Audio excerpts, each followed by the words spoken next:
Hello everyone, welcome to the channel C S law inside. मेरा नाम है आयुष कुमार घोष और आज हम लोग बहुत ही इंपॉर्टेंट चैप्टर कवर करने वाले हैं, मैनेजमेंट एंड एडमिनिस्ट्रेशन। ये चैप्टर बहुत ही ज़्यादा इंपॉर्टेंट है क्योंकि बहुत ही ज़्यादा हाई वेटेज चैप्टर है और उसके साथ साथ ये चैप्टर जो है बहुत बड़ा भी है, इसलिए इसका मैंने दो पार्ट लाया है। पहला पार्ट ऑलरेडी मैंने कवर करवा दिया है जिसमें हमने बहुत सारे सेक्शंस कवर किए हैं, ठीक है। वो पार्ट तुम्हें कहाँ मिलेगा तो नीचे लिंक लगा दूंगा प्ले लिस्ट का, वहाँ से जाकर तुम चेकआउट कर लो।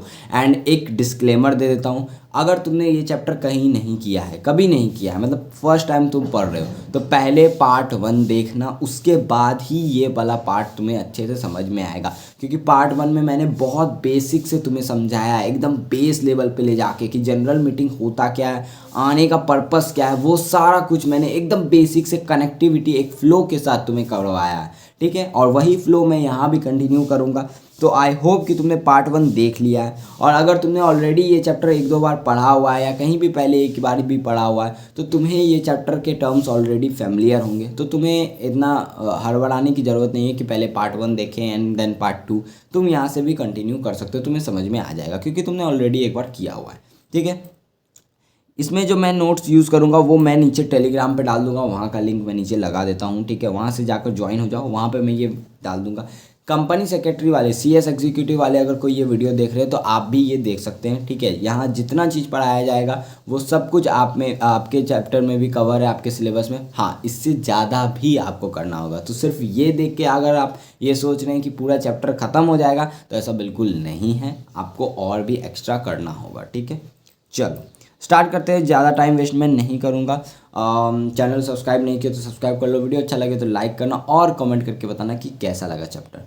सो अभी तक हमने पार्ट 1 में क्या क्या कवर किया। तो अभी तक पार्ट 1 में हमने समझा कि जनरल मीटिंग कैसे क्या होता है, कब बुलाया जाता है, अगर नहीं बुलाओगे तो क्या पेनल्टी लगेगा, ये सारी बातें हमने सेक्शन 100 लिखता हूँ, सेक्शन 96 टू 100 में ऑलरेडी कवर कर लिया है, ठीक है। उसके बाद जनरल मीटिंग कॉल कैसे होगा, ठीक है, कोरम वगैरह कैसे देखा जाएगा, प्रॉक्सी अपॉइंट करने की पावर, ये सारे प्रोसीड्यूर्स हमने ऑलरेडी सेक्शन 101 टू 105 में देख लिया है। उसके अलावा वोटिंग राइट्स पे रिस्ट्रिक्शन लगाया जा सकता है, उसके अलावा you can split your votes, ये सारी बातें हमें सेक्शन 106 ने बताई थी, ये भी हमने ऑलरेडी कवर कर लिया है पार्ट 1 में। उसके अलावा रिजोल्यूशंस के रिस्पेक्ट में सेक्शन 112 से लेकर 116 तक भी हमने पार्ट 1 में ही कवर कर लिया था। तो हमने पार्ट 1 में एक अच्छा खासा सेक्शन कवर किया है। अब हमें पार्ट 2 कवर करना है, और पार्ट 2 में पता है मैं क्या कवर करवाने वाला हूँ। तो आज हम लोग पार्ट 2 में कवर करने वाले हैं सेक्शन 107 टू 111, जो बेसिकली वोटिंग राइट्स के बारे में बात करता है, ठीक है। और उसके अलावा सेक्शन 117 टू 122 जो हमें प्रोसीड्यूर्स प्लस रिजोल्यूशंस के बारे में बात करता है। तो आज हमारा ये पार्ट कवर हो जाएगा और ऑलमोस्ट हमारा पूरा चैप्टर कवर हो गया। पूरा जनरल मीटिंग वाला जो चैप्टर है वो कवर हो गया सेक्शन 96 से 122 तक, ठीक है। ये पार्ट थोड़ा छोटा होगा उसके पार्ट 1 के कंपैरिजन में, ऑब्वियस सा बात है, इसमें ज़्यादा सेक्शंस नहीं है, हाँ इंपॉर्टेंट सेक्शंस है, ठीक है। इसके बाद एक और पार्ट आएगा पार्ट 3, जिसमें हम लोग एक छोटा सा पार्ट रिटर्न्स वाला सेक्शन 88 से 95, ये तो बहुत ही छोटा है, तुरंत हो जाएगा, ठीक है। ये हम लोग कवर करेंगे और हमारा चैप्टर हो जाएगा पूरा ख़त्म। उसके बाद हम लोग राइटिंग प्रैक्टिस करने वाले हैं। आई होप कि तुमने मॉड्यूल से, जिसने पार्ट 1 देख लिया है, आई होप कि तुमने मॉड्यूल से एक बार रिवीजन किया होगा, इसलिए मैंने नोट्स भी नहीं दिया था, नहीं तो तुम लोग नोट्स से ही रिवीजन करते। बट नोट्स इस पार्ट के बाद मैं डालने वाला हूँ, नीचे वीडियो टेलीग्राम का लिंक है, वहाँ ज्वाइन हो जाओ, ठीक है। चलो सो देखो अभी तक हमने क्या पढ़ा, थोड़ा यहीं मैं बेसिक से लेके आता हूँ। अभी तक हमने पढ़ा कि जनरल मीटिंग बुलाया क्यों जाता है। जनरल मीटिंग बुलाया जाता है शेयर होल्डर्स से परमिशन लेने, शेयर होल्डर से परमिशन लेने, ठीक है। जनरल मीटिंग कंडक्ट करवाया जाता है, शेयर होल्डर्स को बुलाया जाता है, वहाँ पे डिस्कशंस होते हैं। उसके बाद एजेंडा रखा जाता है कि कंपनी ये करना चाहता है, क्या शेयर होल्डर अप्रूवल देंगे, फिर शेयर होल्डर्स पे डिस्कशन करेंगे एंड उसके बाद फिर वोटिंग होगा। वोटिंग होने के बाद अगर फेवर में आया तो फिर वो काम होगा, अगर फेवर में नहीं आया तो वो काम नहीं होगा, ठीक है। ये बेसिक रूल है, हमें पता है। अब मेरा एक इम्पॉर्टेंट वर्ड पे ध्यान देना, वोटिंग होगा। अब ये जो वोटिंग होगा तो ये वोटिंग कैसे होगा, अभी हम लोग इतना समझे कि जनरल मीटिंग में शेयर होल्डर्स को बुलाया जाता है। शेयर होल्डर्स को बुलाकर क्या किया जाता है, वहाँ पर एजेंडा रखा जाता है कि कंपनी में मान लो हम लोग ये चेंजेस करने वाले हैं या कंपनी ये करना चाह रहा है, ठीक है। अब शेयर होल्डर्स उन एजेंडा पे आपस में डिस्कस करते हैं और फिर डिस्कस करके डिसाइड करते हैं कि चलो ठीक है ये करना चाहिए या ये नहीं करना चाहिए। अब वो जो ये डिसाइड कर रहे हैं कि ये करना चाहिए या ये नहीं करना चाहिए, तो इसके लिए वोटिंग होता है, ठीक है। अगर वोटिंग ज़्यादा के फेवर में आएगा तो ऑब्वियस सा बात है वो चीज़ होगा, और नहीं आया तो फिर एजेंडा जो है कैंसिल हो जाएगा। तो ये पूरी बातें हम लोग अभी तक में हमें क्रक्स है हमारे माइंड में यही, ठीक है। पार्ट 1 का क्रक्स हमारे माइंड में ये है।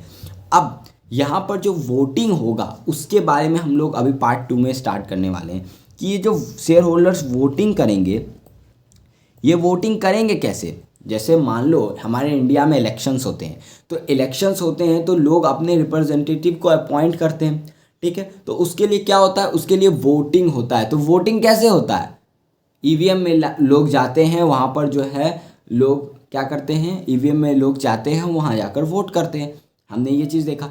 अब मान लो स्कूल में वोटिंग होता है कि कौन कौन मॉनिटर बनेगा, ठीक है। मान लो एक मैं अपना सिनारियो सुनाता हूँ, ठीक है। क्लास 6 या 7 की बात होगी, ठीक है।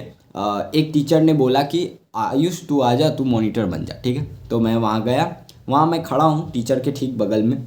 उसके बाद टीचर ने क्लास से पूछा कि अच्छा कौन कौन चाहता है कि ये मॉनिटर बन जाए और कौन कौन चाहता है कि ये मॉनिटर ना बने, हाथ उठाओ, ठीक है। तो यहाँ पे ऑलमोस्ट आधे से ज़्यादा स्टूडेंट ने ऐसे हाथ उठाया कि यस ये मॉनिटर बन जाए, ठीक है। तो ये क्या हुआ, ये भी तो एक तरह से वोटिंग ही हुआ ना, मतलब लोग फेवर में वोट कर रहे हैं। अगर लोग ज़्यादा फेवर में वोट करेंगे तो मैं मॉनिटर बन जाऊँगा, जो मैं बना, ठीक है। और अगर फेवर में नहीं करेंगे तो ऑब्वियस सा बात है मैं मॉनिटर नहीं बनता, तब टीचर किसी और स्टूडेंट को बोलता कि चलो तुम लोग किसको बनाना चाहते हो।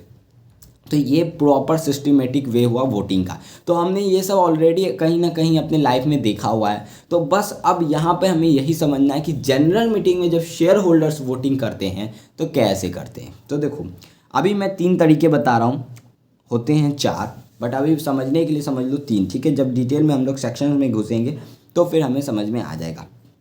सबसे पहला देखो, बाय शो ऑफ हैंड। इसका अभी बेस्ट एग्जांपल मैंने अपने स्कूल लाइफ में दिया, ठीक है। जब मैं मॉनिटर के लिए यहाँ पे खड़ा था, लोग वोट करने वाले स्टूडेंट्स ने, अदर स्टूडेंट्स ने वोट किया बाय शो ऑफ हैंड, यानी लोग हाथ उठाए, ठीक है। जो जो इसको मॉनिटर बनाना चाहता है वो हाथ खड़े करो। तो ये हाथ खड़े करना भी तो एक तरह से वोटिंग हुआ। जितने हाथ खड़े हैं यस ने फेवर में दिया है, जितने हाथ नहीं खड़े हैं उन्होंने नो में फेवर दिया है, ठीक है। तो ये हो गया बाय शो ऑफ हैंड, ठीक है। दूसरा होता है पोल। पोल क्या होता है, पोल बेसिकली क्या होता है, एक पेपर होता है, उस पेपर में तुम अपना नाम लिखोगे और लिखोगे तुम किसको वोट दे रहे हो, ठीक है। मान लो मिस्टर आयुष को वोट दे रहे हो और उसके बाद उस पेपर को रोल करोगे और फिर एक बॉक्स में डाल दोगे, ठीक है। इसी तरह सारे स्टूडेंट से कलेक्ट किया जाएगा पेपर और उसके बाद पेपर खोला जाएगा, बॉक्स खोला जाएगा एंड उसमें फिर काउंटिंग होगा। अगर ज़्यादा लोग मेरे फेवर में होंगे मैं मॉनिटर बन जाऊँगा। क्या ये भी सिस्टम तुमने कहीं ना कहीं देखा हुआ है।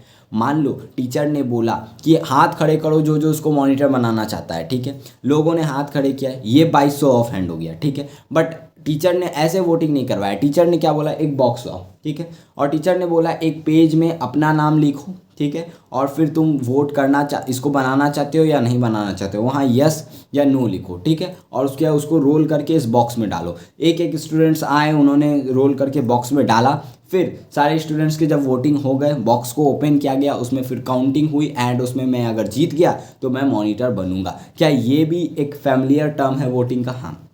और तीसरा होता है ई वोटिंग, यानी इलेक्ट्रॉनिकली हम लोग वोट कर रहे हैं, ठीक है। इलेक्ट्रॉनिक सिस्टम के थ्रू वोट कर रहे हैं। तो अभी ये बेसिकली 3 टर्म है वोटिंग के और ये तीनों टर्म तुम्हें कहीं ना कहीं तो पता ही होंगे, ठीक है। ई वोटिंग का अगर एग्जांपल मैं दूं, मैंने अपने YouTube पे बहुत बार YouTube पे बहुत बार तुम्हें जो है ऑप्शंस दिए हैं MCQ टाइप, और मैंने बोला है कि बताओ मैं कैसे तुम्हें पढ़ाऊँ, ठीक है। CA इंटर का भी मैंने वोटिंग करवाया था कि मैं पूरा 1 शॉट डिटेल में लाऊं या फिर पार्ट वाइज लाऊं। 50-50% उसमें भी वोटिंग आया था। तो यहाँ पर ई वोटिंग का भी तुम लोग ऑलरेडी फैमिलियर हो, ठीक है। तो जनरल मीटिंग में भी बेसिकली शेयर होल्डर्स जो वोट करते हैं वो यही 3 मेथड के थ्रू करते हैं। अब इन्हीं के बारे में हम लोग को पढ़ना है सेक्शन वाइज, और इसके लिए पहला सेक्शन जो आ रहा है वो है सेक्शन 107। ठीक है, voting by show of hand. क्या होता है शो ऑफ हैंड, ऑलरेडी मैंने तुम्हें ऊपर समझा दिया। अब सबसेक्शन 1 देखो क्या बोलता है। जनरल मीटिंग में बाय डिफ़ॉल्ट अगर पोल डिमांड नहीं होता है या फिर वोट जो है इलेक्ट्रॉनिकली नहीं किया जाता है, तो वोटिंग जो होगा रिजोल्यूशन पे वो बाय शो ऑफ हैंड होगा। यानी अगर शेयर होल्डर्स ने पोल डिमांड नहीं किया है, मान लो कि पोल डिमांड नहीं हुआ या फिर वोटिंग जो है इलेक्ट्रॉनिकली कैरिड आउट नहीं हुआ है, तो उस सिचुएशन में बाय डिफ़ॉल्ट जो पहला हम लोग वोटिंग करवाएंगे वो बाय शो ऑफ हैंड ही होगा। ठीक है, यानी लोग शेयर होल्डर्स हाथ उठाएंगे, हाथ उठाए नहीं तो यस, नहीं उठाएंगे तो नो। तो ये हो गया पूरा वोटिंग। ठीक है, यानी बाय डिफ़ॉल्ट अगर मान लो कुछ नहीं बोला जाए, सब कुछ साइलेंट है, तो वोटिंग हम लोग कैसे करवाना है। हमारे पास ये 3 मेथड है। ठीक है, ये 3 मेथड है। अब इन 3 मेथड में कौन से मेथड से वोटिंग करवाना है इसके बारे में कुछ बोला ही नहीं जा रहा है, एकदम सब कुछ साइलेंट है, ना डिमांड हो रहा है ना इलेक्ट्रॉनिकली वोटिंग कैरिड आउट हो रहा है। तो उस सिचुएशन में बाय डिफ़ॉल्ट किससे वोटिंग होगा, शो ऑफ हैंड से होगा। ठीक है, यहाँ तक कोई दिक्कत नहीं, ये तो भाई इजी था। ठीक है, अब सबसेक्शन 2 क्या बोलता है। चेयरपर्सन जो है डिक्लेयर कर देगा रिजल्ट में कि रिजोल्यूशन पास्ड हुआ है बाय शो ऑफ हैंड और इसको कंक्लूसिव एविडेंस मान लिया जाता है। ठीक है, बस इतनी सी बातें थी। सेक्शन 107 शो ऑफ हैंड खत्म हो चुका है। ठीक है, अब यहाँ पे एक एक्स्ट्रा क्वेश्चन है, not so important for you guys, it is important for CS company secretaries, जो CS एग्जीक्यूटिव में उनके लिए इम्पॉर्टेंट है, बट फिर भी तुम भी देख लो। क्या एक insolvent share holder general meeting में वोट कर सकता है बाय शो ऑफ हैंड। मान लो कोई मेंबर ऑलरेडी इंसॉल्वेंट हो चुका है, तो क्या वो जनरल मीटिंग में आकर शो ऑफ हैंड के थ्रू वोट कर सकता है। तो सिंपल आंसर है यस, वो कर सकता है। कब तक, जब तक वो रिमेन है रजिस्टर ऑफ कंपनी में, जब तक कंपनी के रजिस्टर में वो एज मेंबर है वो वोटिंग कर सकता है। लेकिन जिस दिन उसका ये शेयर ट्रांसफ़र कर दिया जाएगा, असाइनी एंड ऑफिशियल लिक्विडेटर उनसे शेयर ले लिया जाएगा, तो उस दिन के बाद से ऑब्वियस बात है वो वोटिंग नहीं कर पाएगा। ठीक है, इसका एक एग्जाम्पशन है, देख लो। प्राइवेट कंपनी और IFC पब्लिक कंपनी पे ये सेक्शन अप्लाई होगा। आर्टिकल्स चाहे तो एग्जम्प्ट कर सकता है, बट बाय डिफ़ॉल्ट क्या होगा, सेक्शन अप्लाई होंगे।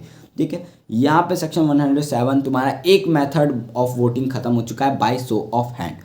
अब नेक्स्ट मेथड जो है वोटिंग का है वो है पोल अंडर सेक्शन 109। पोल क्या होता है, देखना ध्यान से देखना। पोल मैंने क्या होता है वो ऑलरेडी मैंने बता दिया। लोग पेपर में लिखकर उसको बॉक्स में जमा करेंगे एंड फिर बॉक्स ओपन होगा एंड फिर वहाँ से काउंटिंग होगा। तो ये बेसिकली पोल होता है। होता क्या है मैंने समझा दिया। अब तुम्हारे मन में 2 डाउट आने चाहिए। पहले कि अगर शो ऑफ हैंड के थ्रू वोटिंग हो सकता है तो इतना लंबा प्रोसेस करना ही क्यों। मतलब पेपर भी वेस्ट कर रहे हैं, पेपर में लिख रहे हैं, फिर बॉक्स में डाल रहे हैं, फिर अलग से काउंटिंग होगा। जब शो ऑफ हैंड के थ्रू ईजिली हम लोग काउंट कर सकते हैं, वोटिंग कर सकते हैं, तो फिर इतना ताम झाम क्यों करना। ठीक है, पहला तुम्हारा ये डाउट होना चाहिए। और दूसरा तुम्हारा डाउट ये आना चाहिए कि अच्छा चलो ठीक है, हम पोल के थ्रू भी वोटिंग कर सकते हैं, तो कब करना है पोल के थ्रू वोटिंग। यानी बाय डिफ़ॉल्ट तो शो ऑफ हैंड लग जाएगा, तो डिमांड कब करेंगे हम लोग पोल को। तो ये 2 क्वेश्चन का आंसर अब मैं तुम्हें देने वाला हूँ। सबसे पहले ध्यान से सुनना कि क्यों पोल डिमांड होता है, क्यों वोटिंग लोग पोल के थ्रू करते हैं rather than show of hand. इसका एक बहुत ही ज़्यादा इम्पॉर्टेंट मैं लॉजिक तुम्हें बताता हूँ। शो ऑफ हैंड में मान लो एक जनरल मीटिंग में 12 शेयर होल्डर्स, 10 शेयर होल्डर्स हैं। ठीक है, एक जनरल मीटिंग में 10 शेयर होल्डर्स हैं। अब मान लो एग्जांपल में समझो, चलो ये एग्जांपल लिखना होगा तो लिख लेना। एक जनरल मीटिंग में मान लो 10 शेयर होल्डर्स हैं। ठीक है, इन 10 शेयर होल्डर्स में मान लो 9 शेयर होल्डर्स के पास 9 शेयर्स हैं, यानी हर एक शेयर होल्डर्स के पास 1 शेयर। ठीक है, वहीं जो एक शेयर होल्डर है ना, एक शेयर होल्डर है उसके पास मान लो है लेट सपोज 91 शेयर्स। ठीक है, मान लो 91 शेयर्स। तो ये मान लो एक कंपनी है उसमें 10 शेयर होल्डर्स हैं, 9 शेयर होल्डर्स के पास 9 शेयर्स हैं, यानी पर शेयर होल्डर 1 शेयर है। ठीक है, और एक जो शेयर होल्डर है उसके पास 91 शेयर्स हैं, 91 शेयर्स। ठीक है, तो यानी अगर तुम देखो तो मेन कर्ता धर्ता जो है ये 91 शेयर होल्डर वाला है। असली पावर तो इसी के पास है। OR पास करना होगा अकेले कर लेगा, SR पास करना होगा अकेले कर लेगा, यानी अकेले लगभग अगर 100% कंसेंट वाला नहीं है कोई डिसीजन तो ये अकेले ही डिसीजन ले पाएगा, ठीक है। इसको बाकियों की ज़रूरत नहीं है, ऑब्वियस बात है, कोरम वगैरह का तो रिक्वायरमेंट देखना ही होगा। तो ये है, ठीक है। अब बाय डिफ़ॉल्ट वोटिंग कैसे होता है, शो ऑफ हैंड। अब शो ऑफ हैंड में होता क्या है, एक हाथ एक वोट, एक हाथ एक वोट, यानी मान लो 10 लोग खड़े हैं, उसमें से 6 लोगों ने यस में बोला, 4 लोगों ने नो में बोला, तो हम लोग गिनेंगे कि 6-4 हो चुका है तो रिजोल्यूशन पास हो गया। यानी वहाँ पर वोट कितने शेयर्स किसके पास है ये हम लोग देखते ही नहीं है, पर पर्सन पर वोट वहाँ पे काउंट होता है। चाहे तुम्हारे पास 100 शेयर ही क्यों ना हो, लेकिन एक इंसान एक ही बार हाथ उठा सकता है, ऐसे 100 बार हाथ नहीं उठा सकता, ठीक है, ऐसे नहीं कर सकता वो, ठीक है। एक बार में हाथ उठाएगा, एक पर्सन का एक वोट होगा, चाहे वो यस बोले या नो बोले, ठीक है। अब मान लो कंपनी में रिजोल्यूशन पास हो रहा है चेयर पर्सन को अपॉइंट करने का, ठीक है। अब by show of hand voting हुआ, ठीक है।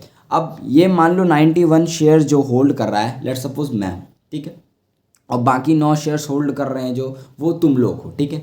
अब तुम लोग चाह रहे हो कि तुम्हारा दोस्त जो है चेयर पर्सन बन जाए, ठीक है, और मैं चाह रहा हूँ कि मेरा दोस्त चेयर पर्सन बन जाए, ठीक है।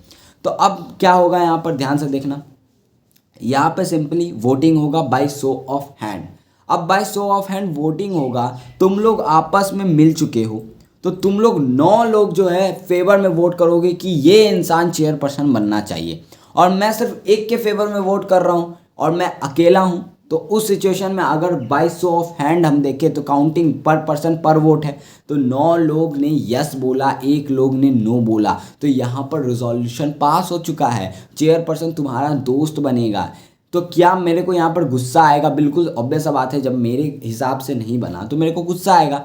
और गुस्सा आने का रीज़न भी है क्योंकि भाई मैंने 91 शेयर्स खरीदे हुए हैं, पैसे ज़्यादा मैंने लगाए हैं और पावर तुम यूज़ कर रहे हो। तो यहाँ पर मैं करूँगा पोल डिमांड, मैं बोलूँगा रुको, ये वोटिंग मैं नहीं मानता, मैं पोल डिमांड कर रहा हूँ। और पोल डिमांड करूँगा तो अब पोल में जो पेपर आता है उस पेपर में जब मैं यस या नो लिखूँगा तो मेरे जितने शेयर्स हैं उतने शेयर्स का मैं यूज़ कर सकता हूँ, यानी मैं 91 शेयर्स का यूज़ कर सकता हूँ। और इन 91 शेयर्स का यूज़ करके मैं बोल सकता हूँ कि 91 लोग का एसेंट मिला है, ठीक है। और तुम लोग सिर्फ 9 शेयर्स में नो लिखोगे, 91 शेयर्स में मैं यस लिखूंगा, तो ऑब्वियस बात है अगर जब भी पोल होगा तो डिसीजन मेरा होगा। लेकिन बाय शो ऑफ हैंड मैं हार जाऊंगा, लेकिन पोल के थ्रू मैं हार नहीं सकता क्योंकि मैं करता धरता हूँ कंपनी का, 91 शेयर होल्ड कर रहा हूँ, मैं अकेले दम पे SR और OR पास कर सकता हूँ।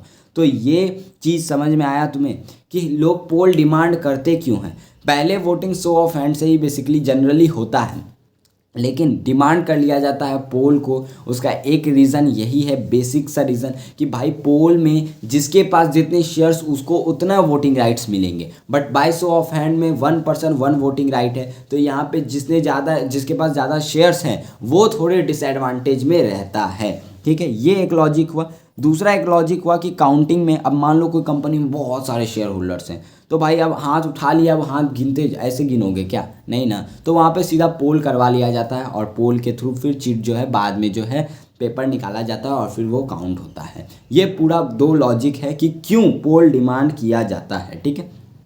अब पोल डिमांड क्यों किया जाता है ये क्वेश्चन का आंसर मैंने दे दिया। अब पोल कब डिमांड किया जाता है तो ध्यान से देखना, before voting of show of hand. Show of hand के थ्रू वोटिंग होने से पहले ही, मेरे केस में मेरे पास 91 शेयर्स था एंड मेरे को पता चल गया कि तुम 9 लोग मिल चुके हो और तुम 9 लोग जो है इस इंसान को चेयर पर्सन बनाना चाहते हो जिसको मैं नहीं बनाना चाहता। तो मैं ऑलरेडी जैसे ही जनरल मीटिंग में जाऊंगा, जैसे ही स्टार्ट होगा जनरल मीटिंग, मैं बोलूँगा company secretary, boards of director जो कंडक्ट करवा रहे हैं उनको बोलूँगा कि भाई देख सुन, पोल के थ्रू जो भी वोटिंग होगा पोल के थ्रू होगा, ठीक है। तो मैं बिफोर वोटिंग से पहले ही डिमांड कर सकता हूं या फिर ऑन डिक्लेरेशन ऑफ रिजल्ट। मान लो बाय शो, मेरे को नहीं पता कि तुम 9 मिल चुके हो, ठीक है, by show of hand voting हुआ और तुम 9 लोगों ने यस में फेवर दिया, मैं अकेला नो में था। तो फिर जैसे ही डिक्लेयर हुआ रिजल्ट कि यस ये रिजोल्यूशन पास हो गया, मेजोरिटी ने अप्रूवल दे दिया, मैं उसी समय पे बोलूँगा नहीं मैं नहीं मानता पोल डिमांड, ठीक है, पोल करो, तो उस सिचुएशन में मैं मांग सकता हूँ, डिमांड कर सकता हूँ पोल। ध्यान रखना, एक डिस्क्लेमर लिख लो। नेक्स्ट आइटम अगर मूव हो चुका है तो फिर तुम डिमांड नहीं कर सकते। मान लो इस चीज़ पे डिस्कशन हुआ, एक एजेंडा 1 पे डिस्कशन हुआ, by show of hand voting हुआ और उसके बाद उसका रिजल्ट डिक्लेयर हो गया। फिर उन्होंने एजेंडा 2 पे स्टार्ट किया, एजेंडा 2 चल रहा है, उसके बाद मैं बोल रहा हूँ ए भाई एजेंडा 1 में पोल कर ले, ये नहीं कर सकता। यानी एजेंडा 1 का रिजल्ट डिक्लेयर हुआ, उसके बाद मैं डिमांड तो कर सकता हूँ, लेकिन एजेंडा 2 के डिस्कशन स्टार्ट होने से पहले, ठीक है, ये बात हमें समझ में आ गई। ये डिस्क्लेमर लिख लेना, इंपॉर्टेंट, ठीक है। अब पोल डिमांड करेगा कौन? तो देखो चेयरपर्सन खुद भी कर सकता है कन्वीनियंट के हिसाब से कि नहीं भाई इतना कौन सो ऑफ हैंड में गिनेगा, तो फिर हम लोग वो कर सकते हैं, ठीक है। और दूसरा मेंबर कर सकता है या उसका प्रॉक्सी कर सकता है। ये बात ऑलरेडी मैंने प्रॉक्सी वाले चैप्टर में तो पार्ट 1 में ऑलरेडी मैंने बताया था कि प्रॉक्सी डिस्कशन वगैरह नहीं कर सकता, वो वोटिंग कर सकता है और बस वो वोटिंग बाय पोल ही कर सकता है, यानी बाय शो ऑफ हैंड भी वो वोटिंग नहीं कर सकता है। प्रॉक्सी सिर्फ जाता है, पोल डिमांड करेगा और पोल के थ्रू वोटिंग करेगा बस, ठीक है। अब कौन से मेंबर एंड प्रॉक्सी डिमांड कर सकते हैं? तो कोई भी छोटा मोटा, मान लो एक शेयर्स होल्डर है, वो बोल रहा है कि पोल करो, तो ऐसा नहीं है। अगर कंपनी में शेयर कैपिटल है तो 1/10 ऑफ टोटल वोटिंग पावर या फिर 5 लाख के शेयर्स, ये अगर होल्ड कर रहा है, ठीक है, एक मेंबर करे या सारे मेंबर मिलकर पोल डिमांड करे जो कि इतना पूछ रहे हैं, तो वो भी हो सकता है, ठीक है। और अगर कंपनी में शेयर कैपिटल नहीं है तो फिर 1/10 ऑफ टोटल वोटिंग पावर हम लोग देखेंगे, ठीक है। सबसेक्शन 2 आता है कि डिमांड विड्रॉ भी हो सकता है। मान लो पहले शेयर होल्डर ने बोला कि पोल डिमांड, फिर बोल रहा है अरे यार छोड़ो, ठीक है, तो ये हो सकता है। अब मान लो पोल अगर डिमांड हुआ, ठीक है, किस चीज़ के लिए हुआ है? मीटिंग एडजर्न करवाने के लिए या चेयरपर्सन के अपॉइंटमेंट के लिए, मीटिंग एडजर्न करने के लिए, यानी आज मीटिंग नहीं करो कल मीटिंग करो, ठीक है, इस मीटिंग के लिए पोल हो रहा है। या फिर कौन चेयरपर्सन बनेगा, जो मेरे एग्जाम्पल में था, उसके लिए अगर वोटिंग हो रहा है बाय पोल, तो उस सिचुएशन में वो इमीडिएटली होगा, यानी जैसे पोल डिमांड हुआ उसी जनरल मीटिंग में उसी समय पे जो है वोटिंग होगा इन दोनों के लिए। तो यानी बाकी अदर केसेस के लिए हम लोग 48 आवर का टाइम ले सकते हैं, ठीक है। यानी ध्यान से समझो, लॉजिक समझो। मान लो कंपनी कोई रिजोल्यूशन पास करना है, ठीक है, तो उसके लिए मान लो पहले बाय शो ऑफ हैंड हो रहा था, पोल डिमांड हो गया, तो पोल डिमांड हो गया तो जरूरी नहीं है कि कंपनी को तुरंत पोल उसी टाइम करवा लेना है, ऐसा नहीं है। कंपनी 48 आवर के अंदर अंदर पोल करवा सकता है, यानी 48 आवर का टाइम है कंपनी का, जिस दिन से पोल डिमांड हुआ उससे 48 आवर के अंदर अंदर कंपनी को क्या होगा, पोल करवा लेना है, ठीक है। लेकिन अगर पोल डिमांड हुआ है इन दोनों के चीज़ के लिए तो वो उसी मीटिंग में इमिडिएटली होना चाहिए, ठीक है। ये समझ में आ गया, सबसेक्शन 3 एंड 4 समझ में आ गया। 5 क्या बोलता है? चेयरपर्सन अपॉइंट करेगा नंबर ऑफ पर्सन जो स्क्रूटनाइज करेगा पोल प्रोसेस को और काउंट करेगा और रिपोर्ट तैयार करके रिजल्ट जो है चेयरपर्सन को देगा। यानी जो पोलिंग बूथ में पेपर डाला गया, मतलब पोलिंग बॉक्स में जो पोलिंग पेपर डाला गया, उस पेपर को काउंट कौन करेगा? तो उस पेपर को काउंट करेगा स्क्रूटनाइजर, और इसको अपॉइंट कौन करेगा? चेयरपर्सन करेगा। यही स्क्रूटनाइजर पूरा पोल प्रोसेस देखता है कि कैसे पोलिंग होना है, कैसे काउंटिंग करना है, कैसे रिपोर्ट बनाना है और उसको फिर चेयरपर्सन को भी देना है, ठीक है। सबसेक्शन 6 क्या बोलता है? चेयरपर्सन के पास पावर है कि वो रेगुलेट कर सकता है पोल, नॉट सो इम्पॉर्टेंट। सबसेक्शन 7 बोलता है कि रिजल्ट जो भी होगा पोल का वो माना जाएगा कि मीटिंग का डिसीजन हुआ। ऑब्वियस सा बात है, ये तो कॉमन सेंस वाली चीज़ है, ठीक है। तो ये दोनों सेक्शंस उतने सबसेक्शंस इंपॉर्टेंट नहीं है। एग्जाम में अगर सबसेक्शंस याद नहीं हो रहे हैं, ठीक है, तो क्या ही कर सकते हैं, मत लिखना, लेकिन तुम्हें याद होने चाहिए, ठीक है। सेक्शन विद सबसेक्शन याद होने चाहिए, क्योंकि अब तुम फाउंडेशन में नहीं हो, सीए इंटरमीडिएट में है, एंड ये हमारी रिस्पॉन्सिबिलिटी है क्योंकि इसके बाद हमें ट्रेनिंग करना है। तो ऑब्वियस बात है हमें सेक्शंस होने चाहिए याद। अब देखो ये छोटे मोटे सेक्शंस नहीं भी याद होंगे सबसेक्शंस तो कोई दिक्कत नहीं, लेकिन अब कुछ इंपॉर्टेंट सेक्शंस हैं जैसे कि सबसेक्शन 1, ठीक है, सबसेक्शन 3, तो ये सब होने चाहिए याद, ठीक है। ट्राई करो, अभी टाइम है। रूल 21 यहाँ पर लगता है और ये पूरा प्रोसीड्यूर बताता है कि कैसे पोल के थ्रू वोटिंग होगा। हमने शो ऑफ हैंड में प्रोसीड्यूर नहीं पढ़ा, क्यों? क्योंकि भाई उसमें प्रोसीड्यूर था ही क्या, हाथ उठाओ बस। बट इसमें प्रोसीड्यूर लगेगा क्योंकि पोलिंग पेपर जाना है, रिजल्ट चेक होना है। तो अब देखो पूरा प्रोसीड्यूर। सबसे पहले चेयरपर्सन, क्या करेगा, स्क्रूटनाइज़र को अपॉइंट करेगा और अपॉइंट करके उनको प्रोवाइड करेगा register of member, signature of member, attendance, register of proxy, other जितने सारे डॉक्यूमेंट्स जो भी स्क्रूटनाइज़र को रेलेवेंट लगे, मतलब इम्पॉर्टेंट है स्क्रूटनाइज़र के लिए ताकि वो अच्छे से पोलिंग करवा सके, तो वो सारे डॉक्यूमेंट चेयरपर्सन किसको दे देगा, स्क्रूटनाइज़र को देगा।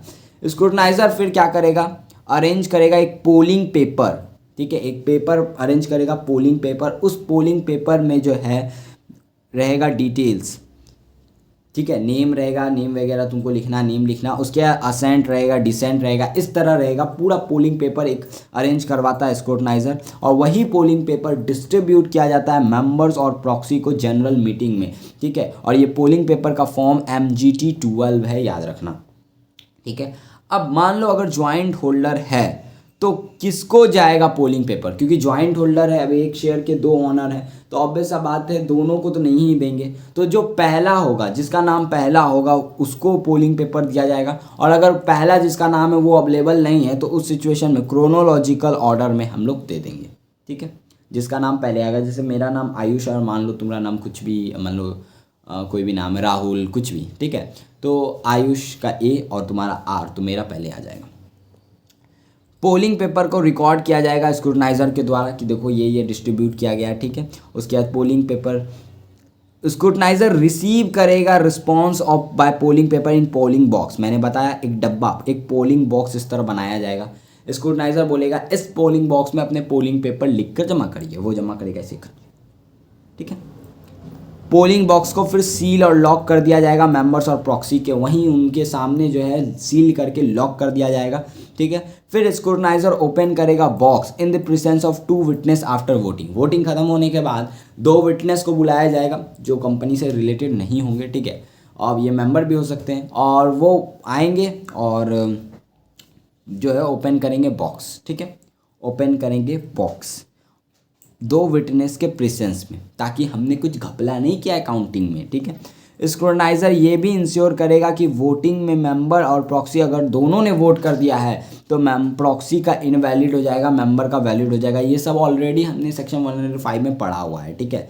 उसके अलावा स्क्रूटनाइज़र काउंट करेगा, रिपोर्ट बनाएगा, उस रिपोर्ट पे साइन करेगा। अगर एक से ज़्यादा स्क्रूटनाइज़र हैं तो सारे के सारे मिलके साइन करेंगे, ठीक है। अगर वोटिंग इलेक्ट्रॉनिक मोड के थ्रू हुआ है तो फिर स्क्रूटनाइज़र को नेसेसरी सपोर्ट देना होगा इलेक्ट्रॉनिकली काउंट करने के लिए, ठीक है। फिर स्क्रूटनाइज़र क्या करेगा, रिपोर्ट तैयार करेगा, उसमें मेंशन करेगा वो कि कितने टोटल वोट कास्ट हुए, ठीक है, कितने लोगों ने वोट कास्ट किया, कितने के वैलिड थे, कितने के फेवर में थे, कितने के इनवैलिड थे, कितने के अगेंस्ट में थे, ये सारी बातें उसमें लिखी होंगी। फिर स्क्रूटनाइज़र जो है सबमिट कर देगा ये रिपोर्ट चेयरपर्सन को साइन करके, और चेयरपर्सन साइन करके इसको क्या करेगा, डिक्लेयर कर देगा एज अ रिजल्ट, ठीक है। और ये जो रिपोर्ट है वो MGT13 में जाता है और वो विदिन 7 डेज, पोल जिस दिन हुआ उससे 7 दिन के अंदर अंदर ये रिपोर्ट तैयार होकर चेयरपर्सन को भेज देनी है, ठीक है। उसके बाद चेयरपर्सन जो है सिंपली साइन करके रिजल्ट डिक्लेयर कर देगा। एग्जाम्पशन देख लो, ये जनरल है, सेक्शन 100 से लेकर 107 एंड 109, ठीक है। जनरल एक्सेप्शन है कि प्राइवेट कंपनी और IFC पब्लिक कंपनी पे ये सारे सेक्शंस अप्लाई होंगे, बट आर्टिकल्स चाहे तो इनको एग्जेम्प्ट कर सकता है। अब प्राइवेट कंपनी को ये एग्जम्पशन तभी मिलेगा जब उन्होंने कोई डिफ़ॉल्ट ना किया हो सेक्शन 92 और सेक्शन 137 के अंदर।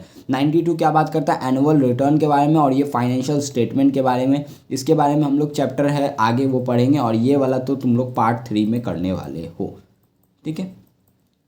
यहाँ पर 2 हमारा वोटिंग ख़त्म हो चुका है और 2 इम्पॉर्टेंट वोटिंग ख़त्म हो चुका है। अब जो थोड़े वोटिंग्स हैं वो थोड़े बड़े बड़े हैं, यानी थोड़े हैं, तगड़े हैं।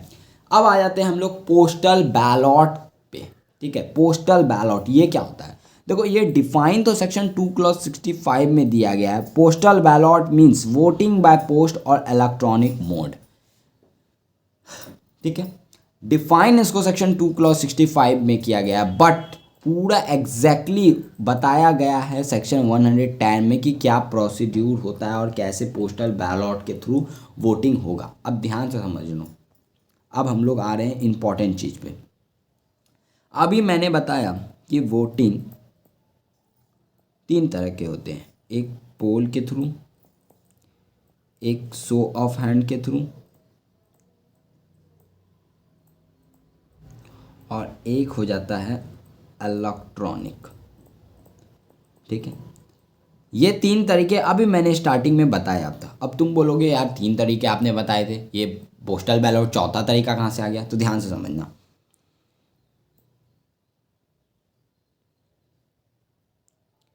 ध्यान से समझना। इस पे मैंने एक चार्ट टाइप बनाया है, अभी तुम्हें समझाता हूँ।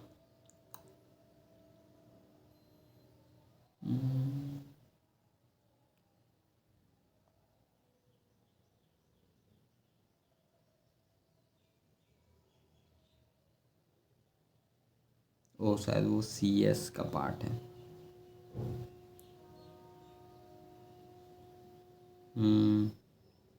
तुम्हारे सिलेबस का पार्ट भी नहीं है, मतलब सिलेबस का पार्ट नहीं, मतलब समझाने के लिए मैंने वो चार्ट टाइप बनाया था। नोट्स में तो नहीं है, मैं लिखवा देता हूँ। ठीक है, उससे तुमको ईजिली समझ में आ जाएगा कि क्या है। चलो आओ। 1 मिनट, सॉरी।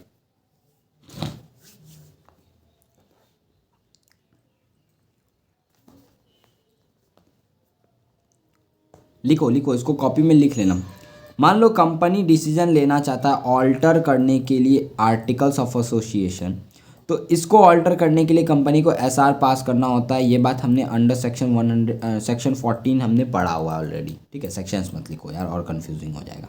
बस इतना समझो कि आर्टिकल्स ऑफ एसोसिएशन ऑल्टर करने के लिए हमें SR पास करना होगा। ठीक है, अब SR पास करने के लिए शेयर होल्डर्स को बुलाना होगा, शेयर होल्डर से परमिशन लेना होगा। तो अब यहाँ पर 2 केस हैं, हम 2 तरीके से SR पास कर सकते हैं। पहला तरीका है कि हम लोग मीटिंग बुलाएंगे और मीटिंग कंडक्ट करवाएंगे और मीटिंग में ही शेयर होल्डर्स जो है वोट करेंगे। दूसरा तरीका है कि हमें मीटिंग करने की ज़रूरत नहीं है, हम शेयर होल्डर्स को घर बैठे उनसे उनका अप्रूवल मांग लेंगे। यानी मान लो कंपनी को एक डिसीजन लेना है, मान लो आर्टिकल्स ऑल्टर करना है, तो उसके लिए कंपनी को SR पास करना होगा। अब SR पास करेगा कंपनी, तो उस सिचुएशन में कंपनी शेयर होल्डर से अप्रूवल लेगा।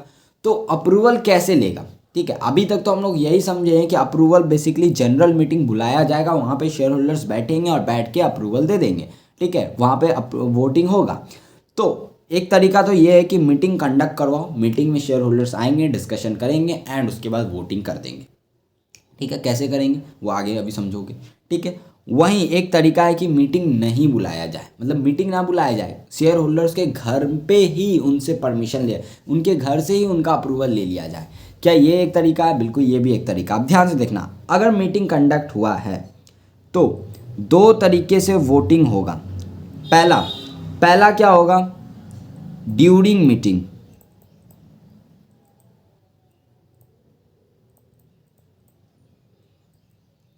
ठीक है, मीटिंग के दौरान जब मीटिंग चल रहा है तो वहाँ पर डिस्कशन होगा, डिस्कशन होने के बाद वोटिंग होगा पोल के थ्रू, शो ऑफ हैंड के थ्रू, और इलेक्ट्रॉनिकली भी वहाँ पे भी किया जा सकता है। ई वोटिंग लिख दो, ई वोटिंग। ठीक है, वहाँ पे भी इलेक्ट्रॉनिकली वोट किया जा सकता है। तो ड्यूरिंग मीटिंग ये तीनों चीज़ होता है। और क्या यही तीनों चीज़ मैंने अभी तुम्हें ऊपर बताया? बिल्कुल। ठीक है, बिफोर मीटिंग भी वोट किया जा सकता है और इसी को हम लोग बोलते हैं remote e voting under section 108। ठीक है, इसको हम लोग क्या बोलते हैं? Remote e voting. इसमें होता क्या है, मीटिंग से पहले ही ऑनलाइन तुम्हें वोट करना होता है अपने घर बैठे। ठीक है, लेकिन उसमें मीटिंग कंडक्ट होता है, मीटिंग में तुम आ सकते हो, भले ही तुम वोट पहले ही क्यों ना दे दो। सेक्शन 108 पढ़ोगे तो अच्छे से डिटेल में समझोगे। इसी को हम लोग बोलते हैं रिमोट ई वोटिंग, क्योंकि इसमें शेयर होल्डर्स अपने घर बैठे ऑनलाइन मीटिंग से पहले ही वोट कर रहे हैं। ठीक है, इनमें हो क्या रहा है, पोल में ऑलरेडी क्या होता है मैंने बता दिया, शो ऑफ हैंड क्या होता है बता दिया, ई वोटिंग क्या होता है, शेयर होल्डर्स जनरल मीटिंग में बैठ के ई वोटिंग के थ्रू वोट कर रहे हैं। ठीक है, समझो बात को, यहाँ पे कन्फ्यूज़न बहुत ज़्यादा है। ठीक है, अब एक केस होता है जिसमें मीटिंग कंडक्ट करवाने की ज़रूरत नहीं है, यानी मीटिंग नहीं करवाना है। ठीक है, शेयर होल्डर्स को घर से ही उनसे अप्रूवल ले लेना है। तो इस केस में भी उनको क्या किया जाता है, दो तरीके से उनसे वोटिंग लिया जा सकता है। पहला इलेक्ट्रॉनिक और दूसरा बाय फिजिकल मेथड। ठीक है यार, इसको अच्छा से लिखो यार।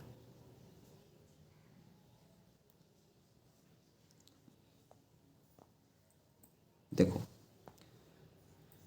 कंपनी को अच्छा से बनाओ, उसको वहाँ वो हो चुका है, स्पेस नहीं है मेरे पास। कंपनी को एसआर पास करना है।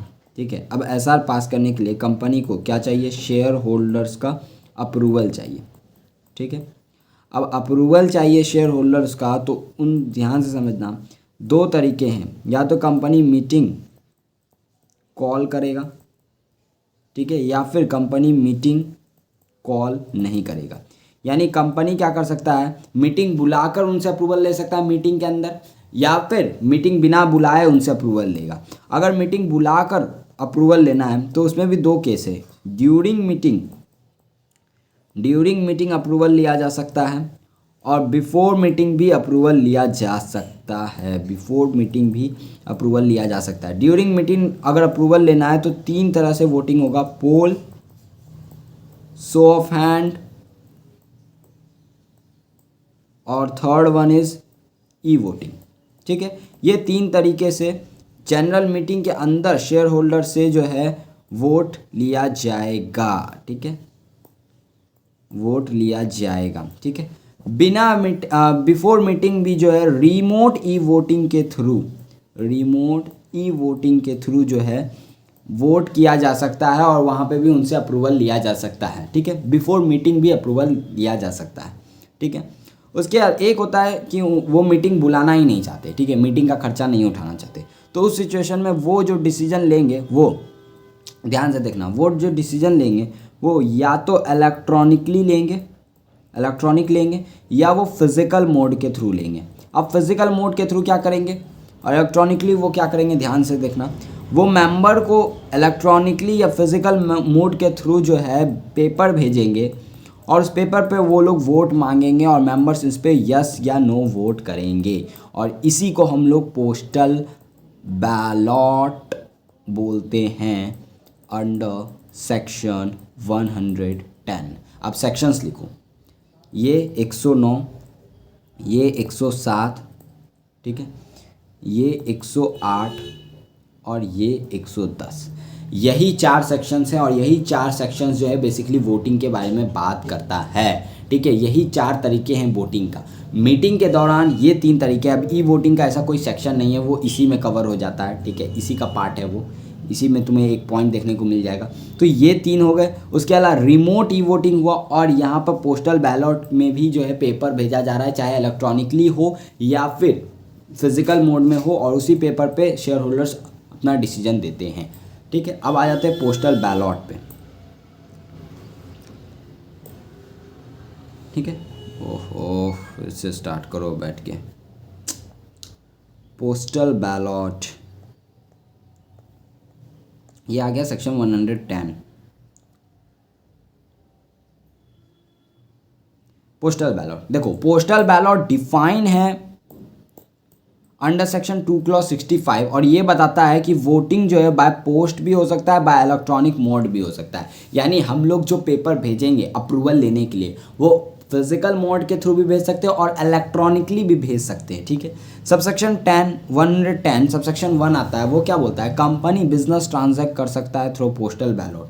ठीक है, कंपनी को मान लो कोई भी डिसीजन लेना है तो वो पोस्टल बैलॉट के थ्रू ले सकता है। कौन कौन से बिजनेस, कौन कौन से एजेंडा अगर वो ट्रांजैक्ट करना चाहता है तो वो पोस्टल बैलॉट के थ्रू ट्रांजैक्ट कर सकता है। तो ध्यान से देखना, वैसे एजेंडाज जो सीजी नोटिफाई करे, यानी सीजी बताए कि देखो ये चीज़ तुम डिसीजन पोस्टल बैलॉट के थ्रू ले सकते हो। ठीक है, अदर देन ऑर्डिनरी बिजनेस, कोई स्पेशल बिजनेस, जैसे मैं ऑल्टर कर रहा था एसआर, तो उसके लिए मैं पोस्टल बैलॉट का इस्तेमाल कर सकता हूँ। हाँ सॉरी, ठीक है, उसके लिए मैं पोस्टल बैलॉट का इस्तेमाल कर सकता हूँ, बट ऑर्डिनरी बिजनेस के लिए मैं पोस्टल बैलॉट का इस्तेमाल नहीं कर सकता। लॉजिक समझो, क्योंकि सेक्शन 96 तुमने पढ़ा, सेक्शन 96 ने बोला कि एजीएम करना ही होगा हर कंपनी को साल में एक बार। तो इसी एजीएम में तो तुम ऑर्डिनरी बिजनेस जो है वो करोगे। तो ऑब्वियस सा बात है पोस्टल बैलॉट में तुम ऑर्डिनरी बिजनेस नहीं कर, क्योंकि तुमको एजीएम तो करना है ना, एक बार एट एनी कॉस्ट तुमको एजीएम करना होगा, ठीक है। तो तुम कोई भी स्पेशल बिजनेस का पोस्टल बैलॉट के थ्रू डिसीजन ले सकते हो, या अदर कोई ऐसा बिजनेस जिसमें ऑडिटर या डायरेक्टर का राइट है टू बी हियर्ड, यानी कोई भी ऐसा तुम बिजनेस, कोई भी ऐसा एजेंडा पे डिस्कशन करना चाहते हो जिस एजेंडा पर ऑडिटर्स या डायरेक्टर्स का राइट है कि वो आकर हियर, मतलब वो आकर मीटिंग में बोल सकते हैं, उनको सुना जाना चाहिए। तो उस सिचुएशन में वो सारे चीज़ को भी तुम लोग, ऑब्वियस सा बात है पोस्टल बैलॉट में तुम्हारे घर पे जाकर तो कोई बोलेगा नहीं, तो यहाँ पर ये चीज़ जो है इसके थ्रू तुम पोस्टल बैलॉट नहीं कर सकते हो। तो ये 3 केसेस हैं जिसमें तुम पोस्टल बैलॉट का इस्तेमाल कर सकते हो, ठीक है। प्रोवाइजो देख लो,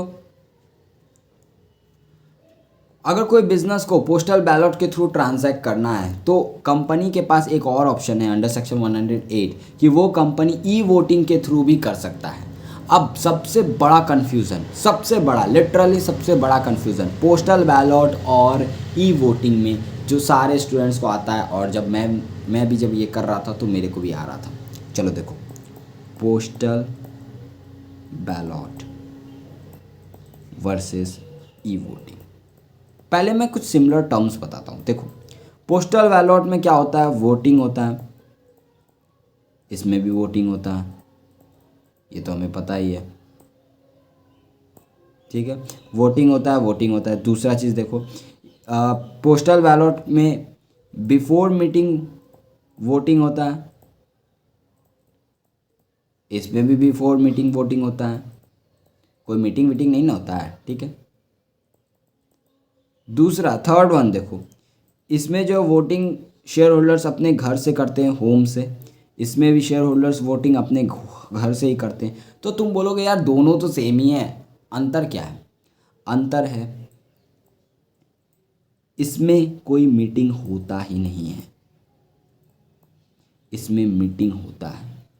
यानी जब ई वोटिंग इलेक्ट्रॉनिकली वोट किया जाता है अंडर सेक्शन 108, तो भले ही तुम मीटिंग से पहले वोट क्यों ना कर दो, स्टिल जनरल मीटिंग कंडक्ट होगा। यानी शेयर होल्डर्स के पास 2 ऑप्शन हैं, या तो तुम जनरल मीटिंग से पहले ही एजेंडा पढ़ो और अपना वोट कर दो, या फिर जनरल मीटिंग में आओ, अटेंड करो, और जनरल मीटिंग अटेंड करके वहाँ पे बाय पोल, इलेक्ट्रॉनिक मोड या by show of hand vote करो। यानी सेक्शन 108 जो यहाँ पर दिया गया है वो हमें यही बताता है कि शेयर होल्डर्स के पास 2 ऑप्शंस है, या तो घर बैठे वोट करो, ठीक है, इलेक्ट्रॉनिकली बिफोर मीटिंग, इसको हम लोग रिमोट ई वोटिंग बोल देते हैं, रिमोट ई वोटिंग। और अगर तुमने रिमोट ई वोटिंग के थ्रू वोट कर दिया है तो तुम जनरल मीटिंग में अटेंड कर सकते हो, बट वहाँ पे फिर जनरल मीटिंग में तुम अटेंड फिर वोट नहीं करोगे, ठीक है। लेकिन अगर मान लो कोई रिमोट ई वोटिंग के थ्रू वोट नहीं करता है तो उस केस में उसके पास ऑप्शन है कि वो मीटिंग अटेंड करे, और मीटिंग अटेंड करके वो पोल, शो ऑफ हैंड या फिर ई वोटिंग के थ्रू वोट करे, ठीक है। यहाँ पे 2 ऑप्शंस हैं, जनरल मीटिंग होगा, ये बात ध्यान रखना, यही इंपॉर्टेंट डिफरेंस है पोस्टल बैलॉट और ई वोटिंग में। जनरल मीटिंग यहाँ पर कंडक्ट होगा, भले ही सारे लोग ही क्यों ना वोट कर दे, जनरल मीटिंग कंडक्ट होगा, ये ऑलरेडी शेड्यूल हो चुका है, ठीक है। वहीं पोस्टल बैलॉट में कोई मीटिंग ही नहीं होने वाला है, जो भी वोटिंग हुआ शेयर होल्डर्स अपने घर बैठे वोट करेंगे, चाहे वो इलेक्ट्रॉनिकली करें या फिर वो फिजिकल मोड वाले पेपर के थ्रू करें, उनसे कोई लेना देना नहीं है, मीटिंग होना ही नहीं है। यही बिगेस्ट डिफरेंस है इन दोनों के बीच में। इलेक्ट्रॉनिक वोटिंग में जो है फर्दर जनरल मीटिंग होता है और इसमें कोई ऐसा मीटिंग नहीं होता है, ठीक है। अब पोस्टल बैलॉट में लोग में एक और कन्फ्यूज़न में आता है स्टूडेंट्स कि सिर्फ फिजिकल मोड के थ्रू पेपर भेजा जाता है और पोस्टल बैलॉट के थ्रू, और उसमें फिर वोटिंग होता है। ऐसा बिल्कुल नहीं है, सेक्शन का डिफिनेशन ही दिया हुआ है सेक्शन 2 क्लॉज 65 में कि वो जो पेपर भेजा जा रहा है वोटिंग के लिए, वो या तो फिजिकल भी भेजा जा सकता है पोस्ट के थ्रू, या फिर वो इलेक्ट्रॉनिकली भी भेजा जा सकता है। तो यहाँ पे ये जो पोस्टल बैलॉट का वोटिंग है वो इलेक्ट्रॉनिक भी किया जा सकता है, तो इसका ये मतलब नहीं है कि ये ई वोटिंग है, ठीक है, क्योंकि पोस्टल बैलॉट में आगे कोई मीटिंग नहीं होने वाला और इसमें आगे मीटिंग होने वाला है। ठीक है, यहाँ तक कोई दिक्कत बिल्कुल नहीं होना चाहिए। यही सबसे बड़ा डिफरेंस होता है। और अब तुम्हें पोस्टल बैलॉट समझ में आ गया है कि क्या होता है। बेसिकली पोस्ट के थ्रू जाता है। अब इसका पूरा प्रोसीड्यूर पढ़ लो, तुम्हारा लगभग सेक्शन 110 भी खत्म हो गया। ठीक है, प्रोसीड्यूर देख लो, रूल 22। ठीक है, नोटिस बनाया जाएगा, नोटिस के साथ एक रिजोल्यूशन ड्राफ्ट किया जाएगा, उसमें रीज़न वगैरह दिया जाएगा और फिर ये मेंबर को सेंड कर दिया जाएगा उनके असेंट या डिसेंट के लिए। ठीक है, इन राइटिंग भेजा जाएगा। अब वो पोस्ट के थ्रू भेजा जाए या इलेक्ट्रॉनिकली भेजा जाए ये कंपनी डिसाइड करेगा। ठीक है, और इसी को हम लोग पोस्टल बैलॉट भेजते हैं। जैसे ही मेंबर को ये रिसीव हुआ, मेंबर को 30 दिन के अंदर अंदर जो है अपना जो वो है क्या बोलते हैं, अपना जो भी डिसीजन है वो उस कंपनी को बताना होता है 30 दिन के अंदर अंदर। ठीक है, अगर तुम कंपनी बाय पोस्ट भेजा है तो मेंबर्स को भी बाय पोस्ट जो है अपना जवाब देना होता है विदिन 30 डेज। ठीक है, और अगर इलेक्ट्रॉनिकली कंपनी ने भेजा है तो इलेक्ट्रॉनिक भी विदिन 30 डेज जो है मेंबर्स को अपना असेंट या डिसेंट देना पड़ता है। ठीक है, नोटिस जो भी सेंड होगा वो राइटिंग में होगा। और कैसे जाएगा, रजिस्टर पोस्ट के थ्रू जाएगा या स्पीड पोस्ट के थ्रू जाएगा, इलेक्ट्रॉनिक भी जाता है, कोरियर सर्विस भी जा सकता है। ठीक है, एक बात ध्यान रखना, ऑर्डिनरी पोस्ट के थ्रू कभी भी कोई भी नोटिस नहीं जाता है, हमेशा रजिस्टर पोस्ट या स्पीड पोस्ट का इस्तेमाल होता है। ठीक है, फिर एडवर्टीजमेंट देख लो, एडवर्टीजमेंट जाएगा, पब्लिश होगा न्यूज़पेपर में, एक इंग्लिश और एक जहाँ वहाँ का लोकल लैंग्वेज होगा जहाँ उसका रजिस्टर ऑफिस सिचुएटेड है। और वो क्या बताएगा कि क्या ई वोटिंग अवेलेबल है अंडर सेक्शन 108, यानी अगर अवेलेबल है तो यानी जनरल मीटिंग होने वाला है, और अगर अवेलेबल नहीं है यानी ये प्योर पोस्टल बैलॉट है। ठीक है, फिर किस दिन नोटिस डिस्पैच हुआ, किस दिन वोटिंग होने वाला है, कब वोटिंग खत्म होने वाला है, बिजनेस कौन कौन से ट्रांजैक्ट होने वाले हैं। एक स्टेटमेंट होगा कि पोस्टल बैलॉट रिसीव होगा from member beyond time shall not valid, ये स्टेटमेंट होगा एडवर्टीजमेंट में। यानी अगर आफ्टर 30 डेज अगर पोस्टल बैलॉट रिसीव हो रहा है तो वो वैलिड ही नहीं माना जाएगा, वो इनवैलिड मान लिया जाएगा। ठीक है, एक स्टेटमेंट रहेगा कि मेंबर को अगर पोस्टल बैलॉट रिसीव नहीं हुआ है तो वो कंपनी को अप्लाई कर सकते हैं डुप्लीकेट कॉपी के लिए। कॉन्टैक्ट डिटेल्स होगा क्यूरीज़ के लिए, अगर मान लो कोई क्यूरी है, किसी शेयर होल्डर को कुछ पूछना है, कुछ डाउट हो रहा है तो वो भी ये पूछ सकते हैं। डेट टाइम वेन्यू होगा, रिजल्ट कहाँ डिक्लेयर होने वाला है, प्लस लिंक होगा वेबसाइट का जहाँ पे ये सब कुछ भी शो होगा। ये सारी बातें नोटिस में होंगी। ठीक है, उसके अलावा नोटिस जो है वेबसाइट पे भी पब्लिश होगा और वो तब तक वेबसाइट पे रहेगा जब तक कि जिस दिन लास्ट डेट है रिसीप्ट होने का वो रिसीप्ट ना हो जाए। ठीक है, उसके बाद बोर्ड्स ऑफ डायरेक्टर क्या करेंगे, अपॉइंट करेंगे स्क्रूटनाइजर। ये बिल्कुल सेम हो जाएगा पोल वाले। अब यहाँ से जितने भी प्रोसेस है ना, चेकिंग वाला प्रोसेस है, ये बिल्कुल सेम है जो अभी तुमने पोल का पढ़ा। ठीक है, बोर्ड्स ऑफ डायरेक्टर एक अपॉइंट करेंगे स्क्रूटनाइजर। ये कौन होते हैं, बेसिकली पीसीए, पीसीएस, पीसीएमए या एडवोकेट होते हैं। और ये पोस्टल बैलट के वोटिंग को देखते हैं कि वो फेयर तरीके से हो रहा है या नहीं हो रहा है। ठीक है, ये स्क्रूटनाइजर ध्यान रखना कंपनी के एम्प्लॉय ऑफिसर नहीं होने चाहिए, नहीं तो फिर उसमें कंपनी जो है हेरा फेरी कर सकता है। ठीक है, और प्रियोर कंसेंट भी देना होगा, प्रियोर कंसेंट देना होता है बोर्ड्स ऑफ डायरेक्टर ये स्क्रूटनाइजर को कि yes I want to be a scrutiniser. ठीक है, फिर पोस्टल बैलट रिसीव करते हैं फ्रॉम मेंबर्स। ठीक है, फिर सेफ कस्टडी में रखा जाता है स्क्रूटनाइजर के द्वारा। जैसे पोस्टल बैलट रिसीव हुआ, स्क्रूटनाइजर उसको सेफ कस्टडी में अपने पास रखेगा। उसके बाद जैसे ही रिसिप्ट होगा असेंट और डिसेंट, ठीक है, शेयर होल्डर्स का इन राइटिंग में पोस्टल बैलट के थ्रू, तो फिर ये भी स्क्रूटनाइजर इंश्योर करेगा कि कोई पर्सन डिफेस, डिस्ट्रॉय या डिक्लेयर ना कर दे शेयर होल्डर्स के आइडेंटिटी। ठीक है, सब कुछ सिक्रेसी के साथ मेंटेन किया जाएगा। फिर स्क्रूटनाइजर चेक करेगा, रिपोर्ट बनाएगा और रिपोर्ट सबमिट कर देगा कंपनी को 7 दिन के अंदर अंदर। स्क्रूटनाइजर एक रजिस्टर भी मेंटेन करेगा, चाहे फिजिकली करे या ऑनलाइन करे, और उसमें रिकॉर्ड रहेगा कि असेंट डिसेंट किनका आया है, शेयर होल्डर्स के डिटेल्स रहेंगे, जो रिसीव हुआ है पोस्टल बैलट वो डिफेस, म्यूटिलेटेड या इनवैलिड तो नहीं है। ठीक है, और अगर कोई इनवैलिड है तो ये चीज़ का भी डिटेल रहेगा। ठीक है, उसके बाद postal ballot plus other paper जो भी कस्टडी में है स्क्रूटनाइजर का, वो जो है ट्रांसफ़र कर दिया जाएगा चेयरपर्सन को। चेयरपर्सन इसको साइन करके फिर कंपनी को दे देगा, कंपनी इसको प्रिजर्व करके रखेगा 3 सालों के लिए। ठीक है, आगे बढ़ो।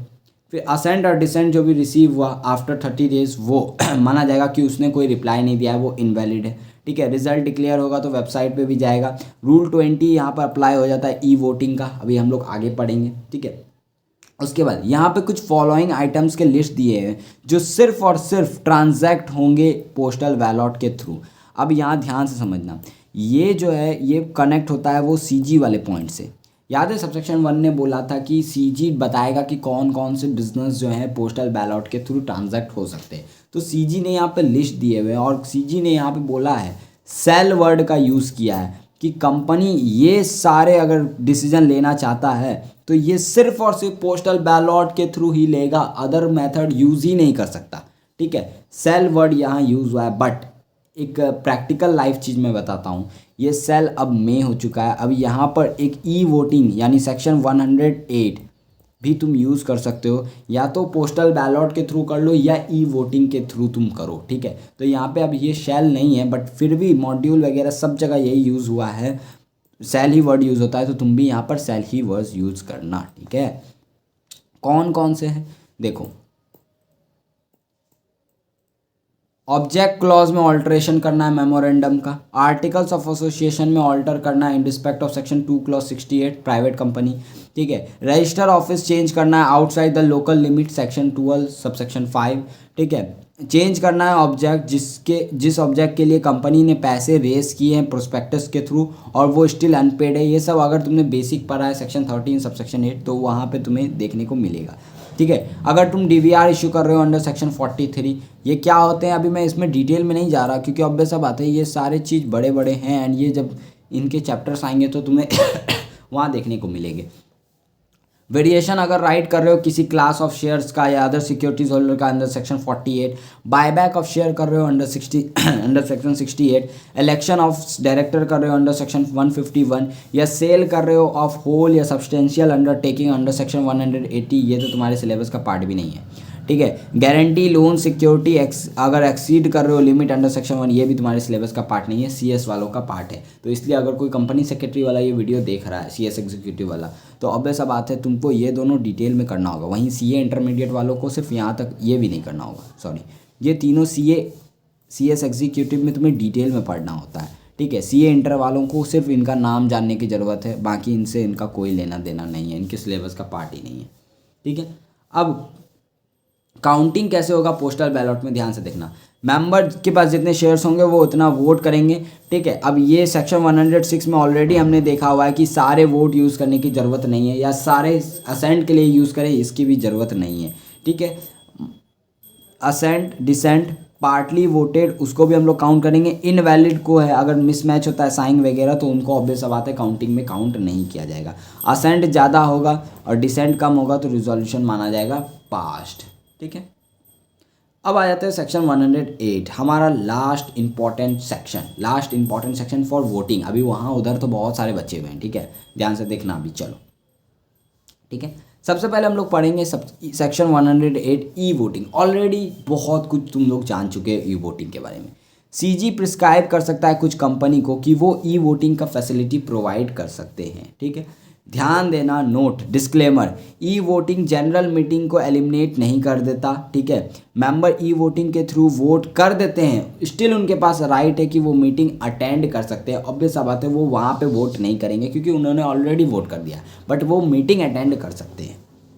ठीक है, अब ध्यान से देखना, सीजी ने प्रिस्क्राइब किया है हर लिस्टेड कंपनी जिसके इक्विटी शेयर्स किसी भी रिकॉग्नाइज्ड स्टॉक एक्सचेंज पे लिस्टेड हैं उनको तो ई वोटिंग फैसिलिटी देना ही देना है, प्रोवाइड करना ही करना है। उसके अलावा कोई कंपनी है जिसमें 1000 या उससे ज़्यादा मेंबर्स हैं तो उनको भी ई वोटिंग फैसिलिटी प्रोवाइड करना होगा। अब कुछ एग्जम्पशन है, देख लो। निधि कंपनी अंडर सेक्शन 406, कंपनी जिनके सिर्फ डिवेंचर्स या प्रेफरेंस शेयर्स इशू हैं, या कंपनी जो लिस्टेड है सिर्फ स्मॉल ट्रेडिंग प्लेटफॉर्म पे या इंस्टीट्यूशनल प्लेटफॉर्म पे, इनको ये सब मानने की ज़रूरत नहीं है। वो चाहे तो दे सकते हैं, नहीं चाहे तो नहीं भी दे सकते हैं। ठीक है, अब ये एसएमई ट्रेडिंग प्लेटफॉर्म क्या होता है, ये बेसिकली स्मॉल कंपनीज़ के लिए होते हैं। छोटे मोटे कंपनी यहाँ लिस्ट करवाते हैं, मेन बोर्ड पे लिस्ट नहीं करवाते हैं। ठीक है, और इंस्टीट्यूशनल प्लेटफॉर्म्स क्या होते हैं, ये तुम्हारे सीए इंटर से कोई दूर दूर तक का कोई नाता नहीं है।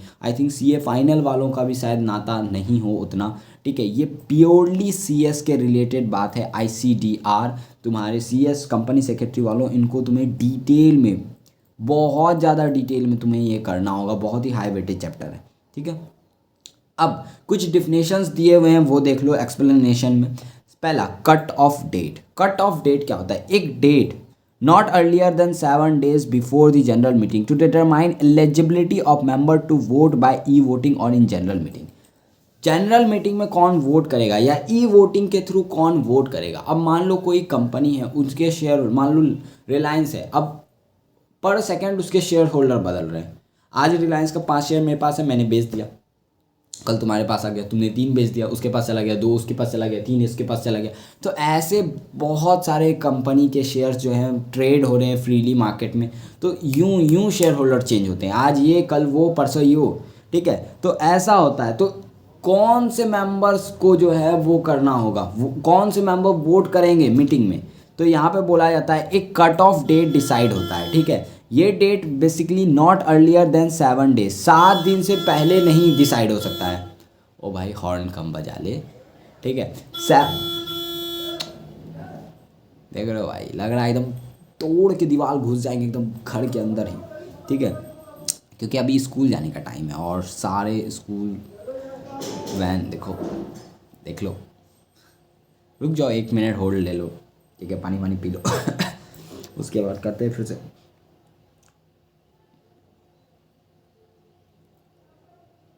चलो हो गया, ठीक है। नॉट अर्लियर देन 7 डेज, ठीक है। 7 दिन से अर्लियर तुम जो है वोटिंग के कट ऑफ डेट डिसाइड नहीं कर सकते हो, ठीक है। 7 दिन से पहले मतलब तुम 1 महीना पहले बोल दो कि यही कट ऑफ डेट है, मतलब 1 महीना पहले मीटिंग से 1 महीना पहले बोलो कि ये कट ऑफ डेट है, ये बिल्कुल नहीं कर सकते तुम।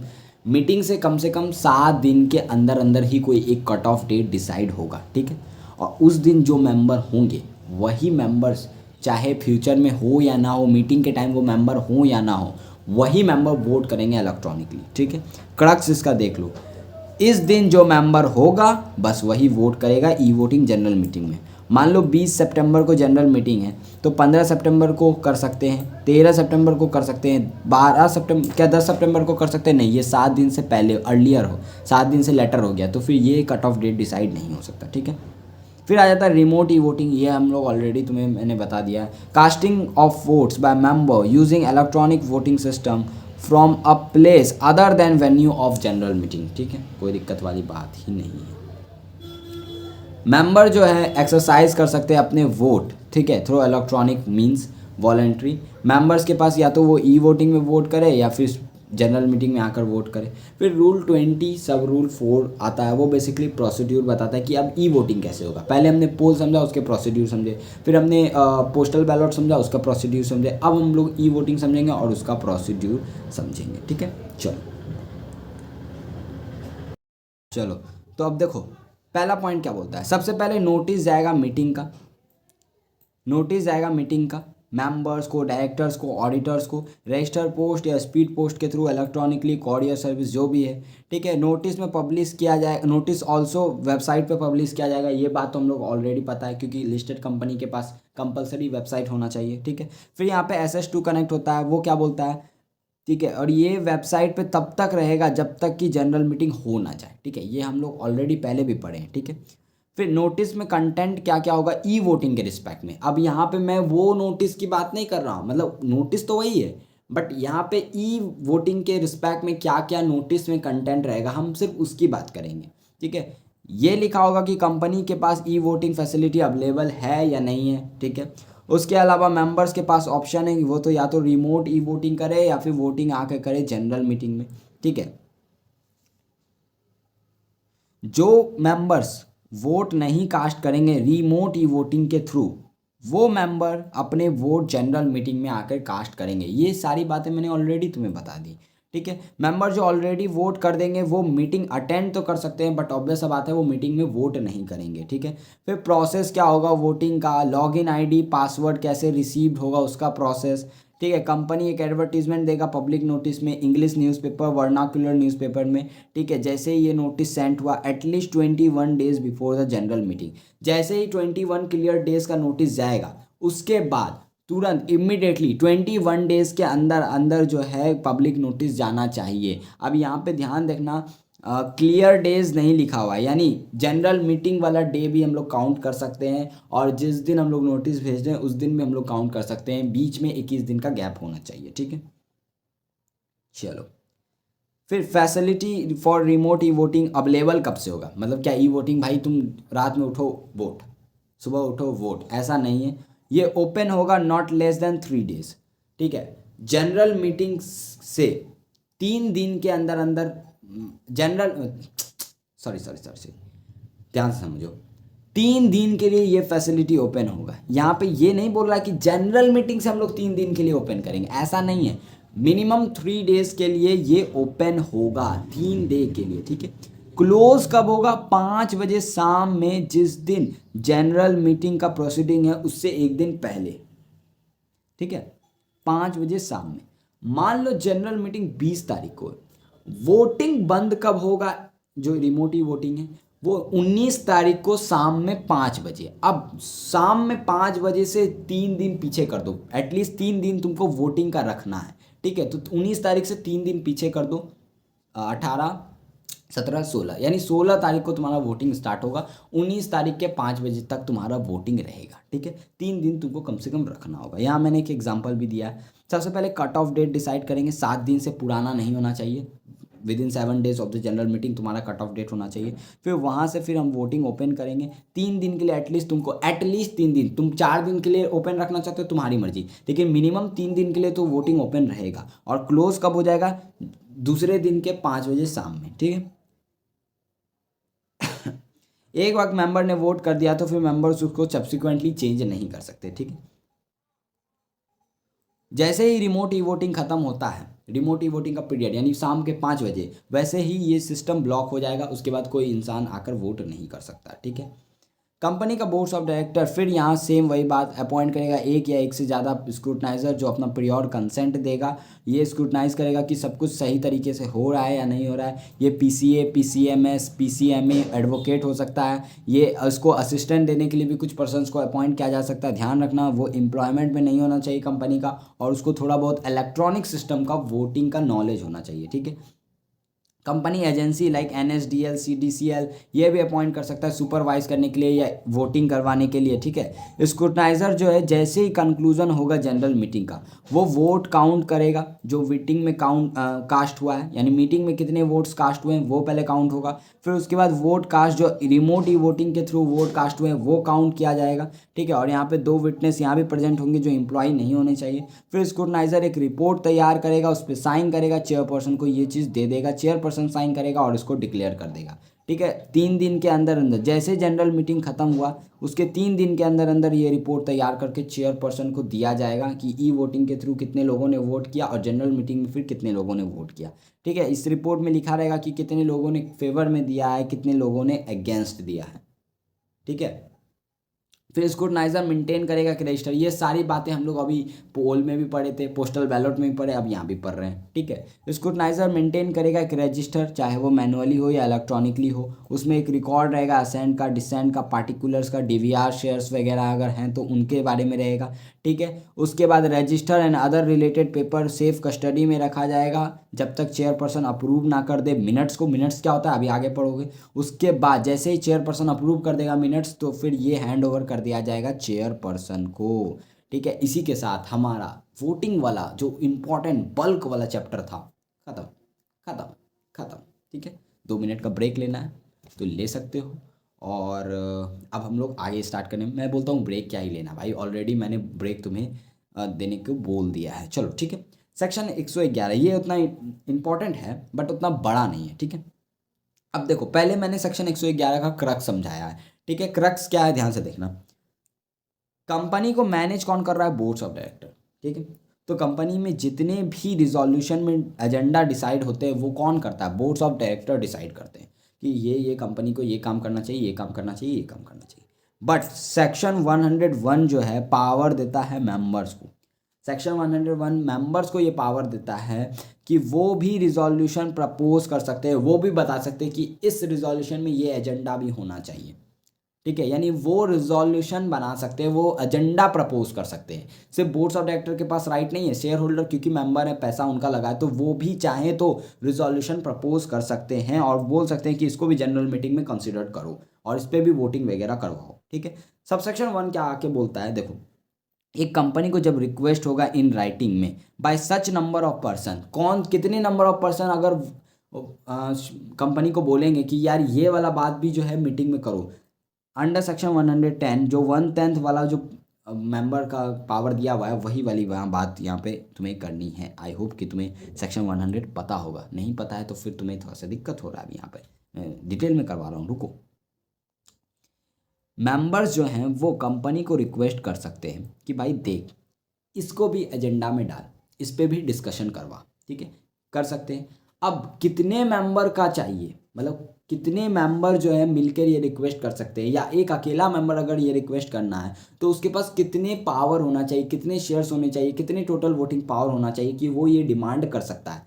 तो अंडर सेक्शन 100 जो पावर्स दिया गया, मतलब जितनी नंबर ऑफ शेयर्स की ज़रूरत है अंडर सेक्शन 100, ठीक है, उतना ही यहाँ भी ज़रूरत है 1/10 of paid up share capital या टोटल वोटिंग पावर। सेक्शन 100 में लिखा हुआ है कि अगर एक शेयर होल्डर के पास 1/10 of paid up share capital या टोटल वोटिंग पावर है, या सारे मेंबर मिलकर इतना पुट जाते हैं, तो वो डिमांड कर सकते हैं ईजीएम, ठीक है। उसी तरह यहाँ पर वही सेम बात है कि मेंबर रिजोल्यूशन अगर प्रपोज करना चाहते हैं तो उनके पास या फिर कलेक्टिवली मेंबर्स के पास 1/10 of paid up share capital या टोटल वोटिंग पावर्स होनी चाहिए, ठीक है। अब आगे देखो कंपनी को जैसे ही इनका नोटिस रिसीव हुआ, कंपनी क्या करेगा, नोटिस देगा अदर मेंबर्स को, ठीक है, और नोटिस में ये बताएगा कि ये जो है प्रपोज्ड ये मूव होने वाला है, यानी जनरल मीटिंग में ये लॉफुली मूव होने वाला है, और कंपनी भी इसको मूव करना चाहता है, company is intended to place that, ठीक है। यानी रिक्वेस्ट आया, कंपनी चेक कर रहा है, हाँ बोल रहा है चलो ठीक है, इसको हम लोग जनरल मीटिंग में मूव कर सकते हैं, ये लॉफुल है, और कंपनी भी इसको मूव करना चाह रहा है, ठीक है। उसके अलावा सर्कुलेट करेगा मेंबर को एक स्टेटमेंट, ठीक है, किसके रिस्पेक्ट में, कि क्या क्या रिजोल्यूशन में डील होने वाला है मीटिंग में। बेसिकली अगर मैं बोलूँ तो रीज़न बताएगा, अपना ओपिनियन देगा कि इस एजेंडा पे क्या डिस्कशन होना चाहिए, इस एजेंडा में क्या क्या कंपनी क्या क्या शेयर होल्डर्स का ओपिनियन है, क्या क्या बोर्ड ऑफ डायरेक्टर का ओपिनियन है, ये सब कुछ बेसिकली एक स्टेटमेंट में रहेगा, ठीक है। सबसेक्शन 2 आता है, वो क्या बोलता है, कंपनी बाउंड है कि नोटिस और स्टेटमेंट देना अंडर दिस सेक्शन। यानी अगर एक मेंबर रिक्वेस्ट कर रहा है और मेंबर के पास 1/10 ऑफ टोटल वोटिंग पावर है, या मेंबर्स के पास 1/10 ऑफ टोटल वोटिंग पावर या पेड अप शेयर कैपिटल है, तो कंपनी बाउंड है कि उसको नोटिस और स्टेटमेंट देना ही होगा। बस कुछ कंडीशन सेटिस्फाई होनी चाहिए। क्या क्या, पहला, जो कॉपी होगा रिक्वेजिशन का वो राइटिंग में होना चाहिए और साइन होना चाहिए, ठीक है। दो और दो से ज़्यादा कॉपी सेंड करना है और सारे कॉपी पे साइन होना चाहिए, ठीक है। In case requisition required notice, अगर रिक्वेजिशन में नोटिस के थ्रू भेजना है, यानी मान लो मेंबर्स ने कोई नोटिस में कोई एजेंडा ऐड करने बोला है तो वो नोटिस में जाएगा, तो ऑब्वियस सा बात है, ठीक है, ऑब्वियस सा बात है, यहाँ पर जो है ये रिक्वेजिशन डिपॉजिट करना है रजिस्टर ऑफिस में not less than 6 weeks before the meeting. यानी मीटिंग से एटलीस्ट 6 वीक पहले तुमको ये नोटिस जो है कंपनी को देना होगा रजिस्टर ऑफिस में, तभी कंपनी उसको नोटिस में देकर फिर जो है मीटिंग बुलाएगी, ठीक है। और अगर अदर रिजोल्यूशन पास करना है, यानी मान लो कोई एजेंडा है उसके बारे में सिर्फ मेंबर्स जो है अपना ओपिनियन रख रहे हैं और वो एजेंडा को, वो ओपिनियन को बोल रहे हैं कि सर्कुलेट करो, तो उस सिचुएशन में 2 वीक पहले कम से कम मीटिंग के आपको ये चीज़ रजिस्टर ऑफिस में कंपनी को देना होगा, ठीक है। रिक्वेजिशन जो है फिर कुछ सम भी डिपॉजिट करेंगे ताकि कंपनी को जो खर्चा होने वाला है वो मीट आउट कर सके। प्रोवाइजो देख लो एक, ठीक है, मान लो कॉपी रिसीव हुआ within 6 week, call AGM, ठीक है। मान लो मेंबर्स ने जैसे ही एजेंडा दिया, ठीक है, मेंबर्स ने जैसे ही रिक्वेस्ट किया कि इसको भी एजेंडा में डिस्कस करो, ठीक है। अब शेयर होल्डर्स क्या, अब जो डायरेक्टर्स हैं वो क्या बोल रहे हैं, यार अब ये वाली बातें अच्छी नहीं है, मैं नहीं करूँगा। तो कंपनी ने क्या किया, जैसे ही रिसीव हुआ उसके 30 दिन के अंदर अंदर उन्होंने एजीएम बुला लिया। तो अब यहाँ पे 6 वीक वाला जो टाइम है वो तो फुलफिल नहीं हुआ, क्योंकि मीटिंग से 6 वीक पहले जो है वो तुमको देना रहता है। अब यहाँ तो मीटिंग से तुमने सिर्फ 30 दिन पहले रिजोल्यूशन दिया, तो मैम बोर्ड ऑफ डायरेक्टर ये बोलेंगे कि ये तो सिर्फ 30 दिन पहले दिया है, तो ऑब्वियस सा बात है ये वैलिड नहीं है। ऐसा बिल्कुल नहीं है। अगर कॉपी डिपॉजिट हुआ है ऑन टाइम, स्टिल उसको मान लिया जाएगा कि वो डिपॉजिट हुआ है, ठीक है। इसका एक क्रक्स मैंने लिखवाया था भाई, क्रक्स कहाँ गया इसका, रुको एक मिनट, क्रक्स निकालने दो, क्रक्स क्रक्स क्रक्स,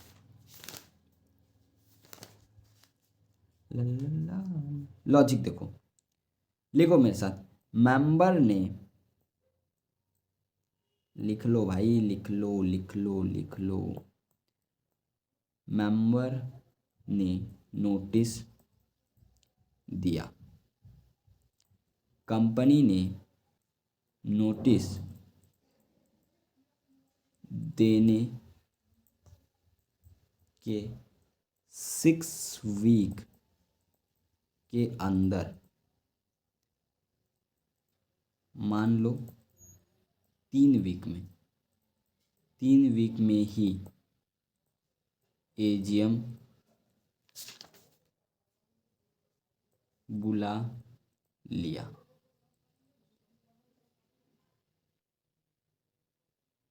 और बोला, अरे यार फिर स्पेस नहीं है, यहाँ से यहाँ के लिखने के बाद यहाँ लिखो, क्या लिखना, चलो पूरा ही लिखवा देता हूँ।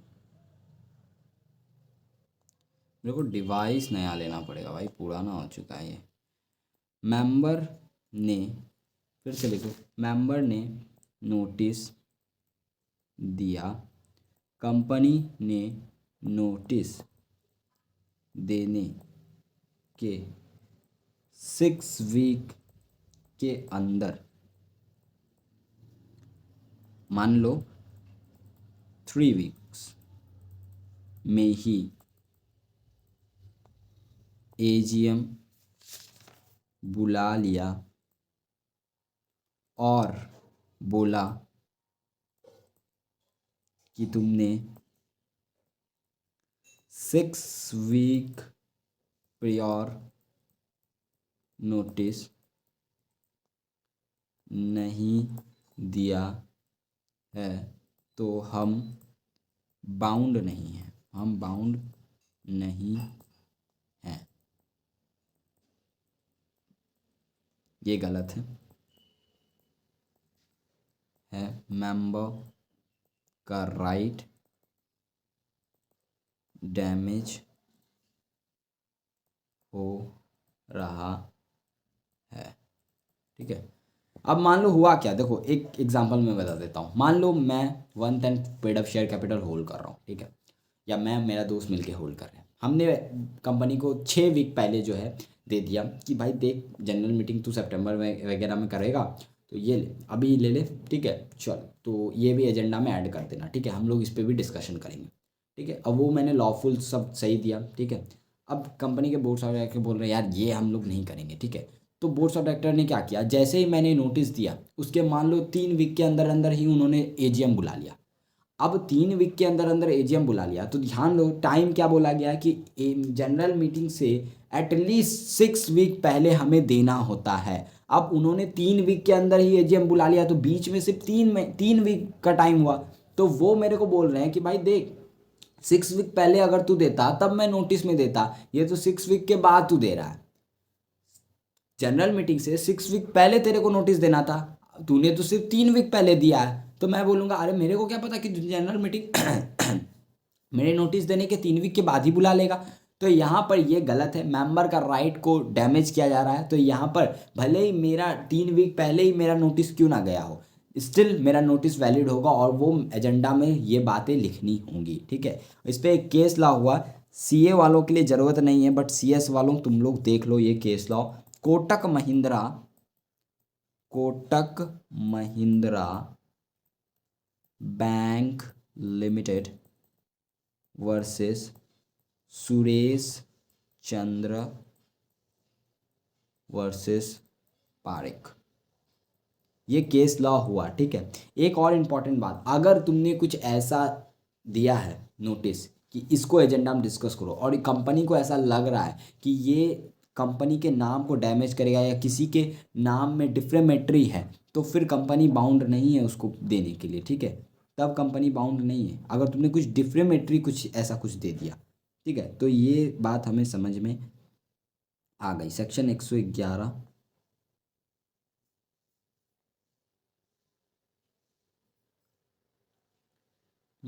ठीक है, चलो यहाँ तक कोई दिक्कत है ही नहीं, प्रोवाइजो भी हमें समझ में आ गया। हाँ, ये वही बात मैं बोला, सबसेक्शन 3 बोलता है कि कंपनी बाउंड नहीं है सर्कुलेट करने के लिए अगर एप्लीकेशन या तो कंपनी या कोई एग्री पार्टी में सीजी के पास चला जाए और सीजी ये डिक्लेयर करता है कि ये अब्यूज़ है या डिफ्रेमेटरी मैटर है तो ये बात नहीं हो सकती। सबसेक्शन यार गला सबसेक्शन 4 क्या बोलता है, ध्यान से देखना। एन ऑर्डर एवर में direct that cost incurred by company shall paid by requisition to the company. ये ऑर्डर पास किया जा सकता है सेंट्रल गवर्नमेंट के द्वारा कि जो भी खर्चा आ रहा है ये सब करने में ये रिक्वेस्ट पे करेगा, ठीक है। ये भी हो सकता है। कंपनी रिजेक्ट कर सकता है कोई भी एक स्टेटमेंट जो इरेलीवेंट हो, जो कि कंपनी को लगता है कि ये सब फालतू बातें हैं, ठीक है। सबसेक्शन 5 बोलता है कोई भी डिफॉल्ट होगा अंडर सेक्शन 111 तो कंपनी और ऑफिशियल डिफॉल्ट पे पेनल्टी लगेगा 25,000 रुपया। इसी के साथ हमारा सेक्शन 101 भी खत्म हो जाता है। अब आ जाते हैं हम लोग सेक्शन 117 पर, ठीक है। सेक्शन 117 क्या बोलता है, कंपनी कोई भी रिजोल्यूशन या अरेंजमेंट अगर करता है या कोई भी एक्सप्लेनेटरी स्टेटमेंट भी फाइल करता है अंडर सेक्शन 102, ये सारे चीज़ को आरओसी को बताना होता है 30 दिन के अंदर अंदर जैसे ही उसको पास किया जा रहा है। यानी कंपनी कोई भी रिजोल्यूशन पास करे, चाहे वो बोर्ड मीटिंग में करे, जनरल मीटिंग में करे, ठीक है, या फिर कोई अरेंजमेंट करे शेयर होल्डर्स आपस में, ठीक है, या फिर एक्सप्लेनेटरी स्टेटमेंट फाइल हो रहा है, ये सारे चीज़ के बारे में रजिस्ट्रार को बताना पड़ता है 30 दिन के अंदर अंदर फ़ी के साथ। और किस फॉर्म में बताना पड़ता है, MGT 14, ये बात हमें रूल 24 बोलता है, ठीक है। फॉर्म नंबर क्या है, MGT 14, बहुत इंपॉर्टेंट फॉर्म में सबसे ज़्यादा यूज़ यही फॉर्म होता है, ठीक है। और रूल 24 यहाँ पर कनेक्ट होता है, तो ये सब कुछ हमें बताना होता है, ठीक है। एक एग्जाम्पशन ध्यान रखना, IFC प्राइवेट और पब्लिक कंपनी को 30 दिन की जगह 60 डेज का टाइम है, ठीक है। प्रोवाइजो आ जाता है, ध्यान से देखना।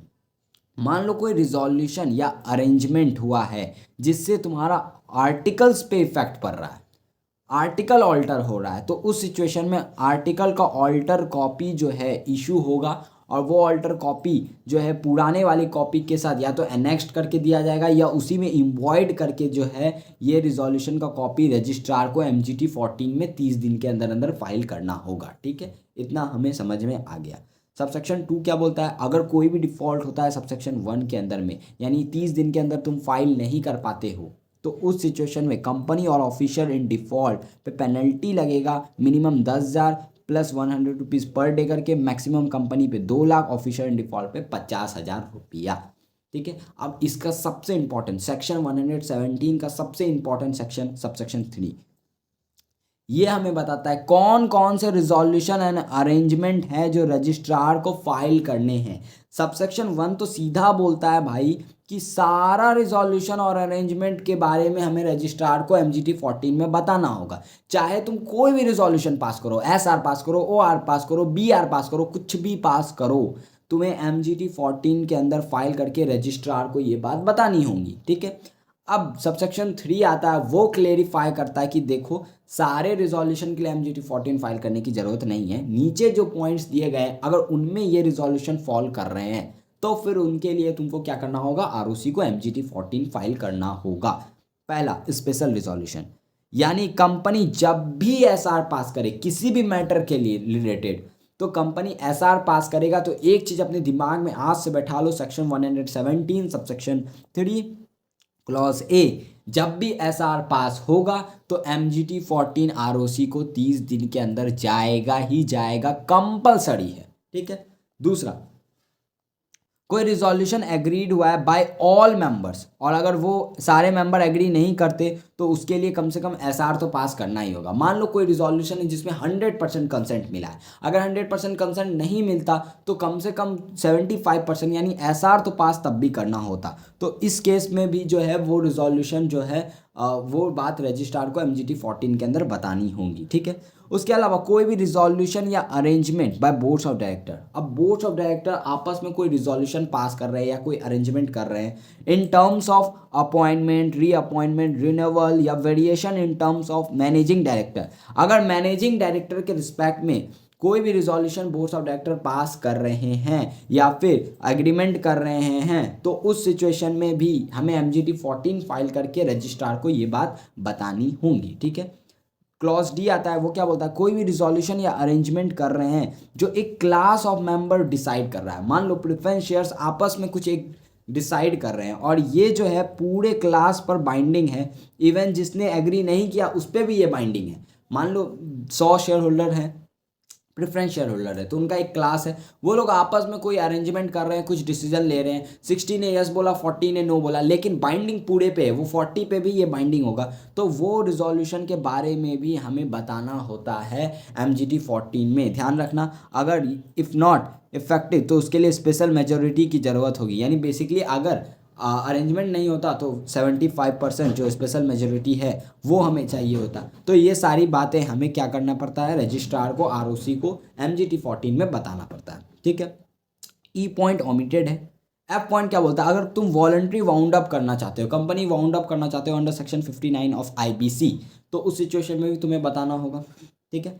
और कोई भी रिजोल्यूशन अगर पास हो रहा है in respect of section 179 subsection 3, तो वो सारे बातें तुम्हें रजिस्ट्रार को बतानी होंगी, ठीक है। अब CA इंटर वाले ध्यान से सुनना, CA इंटर के जो भी स्टूडेंट्स हैं, सेक्शन 179 सबसेक्शन 3 से तुम्हें कोई लेना देना नहीं है, बट CS एग्जीक्यूटिव वालों तुम्हें ये डिटेल में करना होगा, क्योंकि ये तुम्हारे सिलेबस का पार्ट है कंपनी लॉ का, ठीक है। अब मैं थोड़ा सा एक्स्ट्रा नॉलेज दे देता हूँ। कंपनी के बोर्ड्स ऑफ डायरेक्टर जब भी डिसीजन लेंगे ना, तो वो या तो बोर्ड मीटिंग में लेंगे या वो रिजोल्यूशन पास करेंगे बाय सर्कुलेशन, ठीक है। जैसे जनरल मीटिंग में या तो मीटिंग करके डिसीजन लो या बिना मीटिंग किए डिसीजन ले लो, ठीक है। उसी तरह बोर्ड्स ऑफ डायरेक्टर के पास भी दो ऑप्शन होते हैं, या तो बोर्ड मीटिंग बुलाओ, बोर्ड्स ऑफ डायरेक्टर आएंगे, डिस्कशन करेंगे, मीटिंग में रिजोल्यूशन पास करेंगे, अगर नहीं तो फिर वो घर बैठे भी रिजोल्यूशन बाय सर्कुलेशन जो है वो कर सकते हैं, ठीक है। अब सेक्शन 179 सबसेक्शन 3 आता है और वो कुछ मैटर्स बताता है, और वो बोलता है कि ये मैटर्स पे डिसीजन जब भी लिया जाएगा तो बोर्ड मीटिंग में ही लिया जाएगा, यानी ये मेथड का यूज़ नहीं होगा इन मैटर्स के लिए जो यहाँ पर दिए हुए हैं। अराउंड 13 मैटर्स दिए हुए हैं रूल्स के साथ मिलाकर, तो वो 13 मैटर CS वालों को तो अच्छे से याद होने चाहिए, ठीक है। CA इंटर वाले तुम्हें बस इतना ध्यान रखना कि इसमें जो भी मैटर आ रहे हैं, ठीक है, वो उसके लिए हमें MGT 14 फाइल करना है कंपलसरी। प्रोवाइजो ध्यान से देखना, कोई भी पर्सन इंस्पेक्ट या ऑब्टेन नहीं कर सकता जो भी कॉपी फाइल हो रहा है MGT 14 में। MGT 14 जो फाइल हो रहा है उसमें जो भी कॉपी वगैरह फाइल हो रहा है अंडर सेक्शन 399 पावर दिया गया कि आप इंस्पेक्ट कर सकते हैं। तो मान लो कोई मेंबर ROC के पास पहुंच गया कि उसने MGT 14 फाइल किया, हमें दीजिए, तो हमें चेक करना, ऑब्टेन करना, तो ये वो नहीं कर सकता क्योंकि इसमें कॉन्फिडेंशियल इंफॉर्मेशन होते हैं, ठीक है। सेकेंड प्रोवाइजो देखो, अगर रिजोल्यूशन पास्ड हुआ है in respect of sub clause G, देख लो सब क्लॉज G ये है, इसके रिस्पेक्ट में अगर रिजोल्यूशन पास हुआ है, ठीक है, तो ध्यान देना लोन गारंटी और अगर सिक्योरिटी प्रोवाइड किया गया ऑर्डिनरी कोर्स ऑफ बिजनेस में, तो इस सेक्शन 117 अप्लाई नहीं होता है। अब ये CA इंटर वालों तुम्हारे यहाँ से जाता होगा, ठीक है। CS एग्जीक्यूटिव वालों को तो समझ में आ जाएगा क्योंकि उनके सिलेबस का पार्ट है। अब मैं बताता हूँ तुम्हें, सेक्शन 179 सबसेक्शन 3 में 13 मैटर्स दिए गए हैं। इन 13 मैटर्स के लिए सिर्फ बोर्ड मीटिंग में ही डिसीजन लिया जाएगा। उन्हीं 13 मैटर में एक मैटर है कि अगर किसी कंपनी को लोन गारंटी या सिक्योरिटी देना है तो उसके लिए उसको बोर्ड मीटिंग में ही BR पास करना होगा। तो यहाँ पर यही बात बोल रहा है कि जब भी रिजोल्यूशन पास होगा इनके रिस्पेक्ट में, अब मान लो ये ऑर्डिनरी कोर्स ऑफ बिजनेस में है, यानी कोई बैंकिंग कंपनी, NBFC या हाउसिंग फाइनेंस कंपनी, इनका ये काम तो ऑर्डिनरी है, मतलब ये बेसिकली तो यही ना काम कर रहे हैं, लोन गारंटी सिक्योरिटी देना। तो अब ये यही काम कर रहे हैं। अब ये जब भी ये काम करेंगे तो उनके लिए इनको क्या करना होगा, MGT 14 फाइल करना होगा। तो यहाँ पे ये प्रोवाइजो यही आकर बोल रहा है कि इन तीनों कंपनी के लिए ये सारे काम, ये जो 3 काम है, ये ऑर्डिनरी कोर्स ऑफ बिजनेस है, यानी ये करते रहते हैं, इनका यही काम है, तो इन पे सेक्शन 117 अप्लाई नहीं होगा। ऑब्वियस सा बात है, लॉजिकल भी है, क्योंकि अगर इन पे ये अप्लाई हो जाता तो भाई ये जब भी लोन देते MGT 14, जब भी सिक्योरिटी देते MGT 14, तो यहाँ पे इनको एग्जम्प्ट किया गया है, ठीक है। उसके अलावा कोई भी अदर रिजोल्यूशन या एग्रीमेंट जो भी प्रिस्क्राइब किया जाएगा इन फ्यूचर, ठीक है, उस पर भी जो है MGT 14 जाएगा। अब कुछ और एग्जाम्पशंस दिए हुए हैं वो ध्यान से देखो।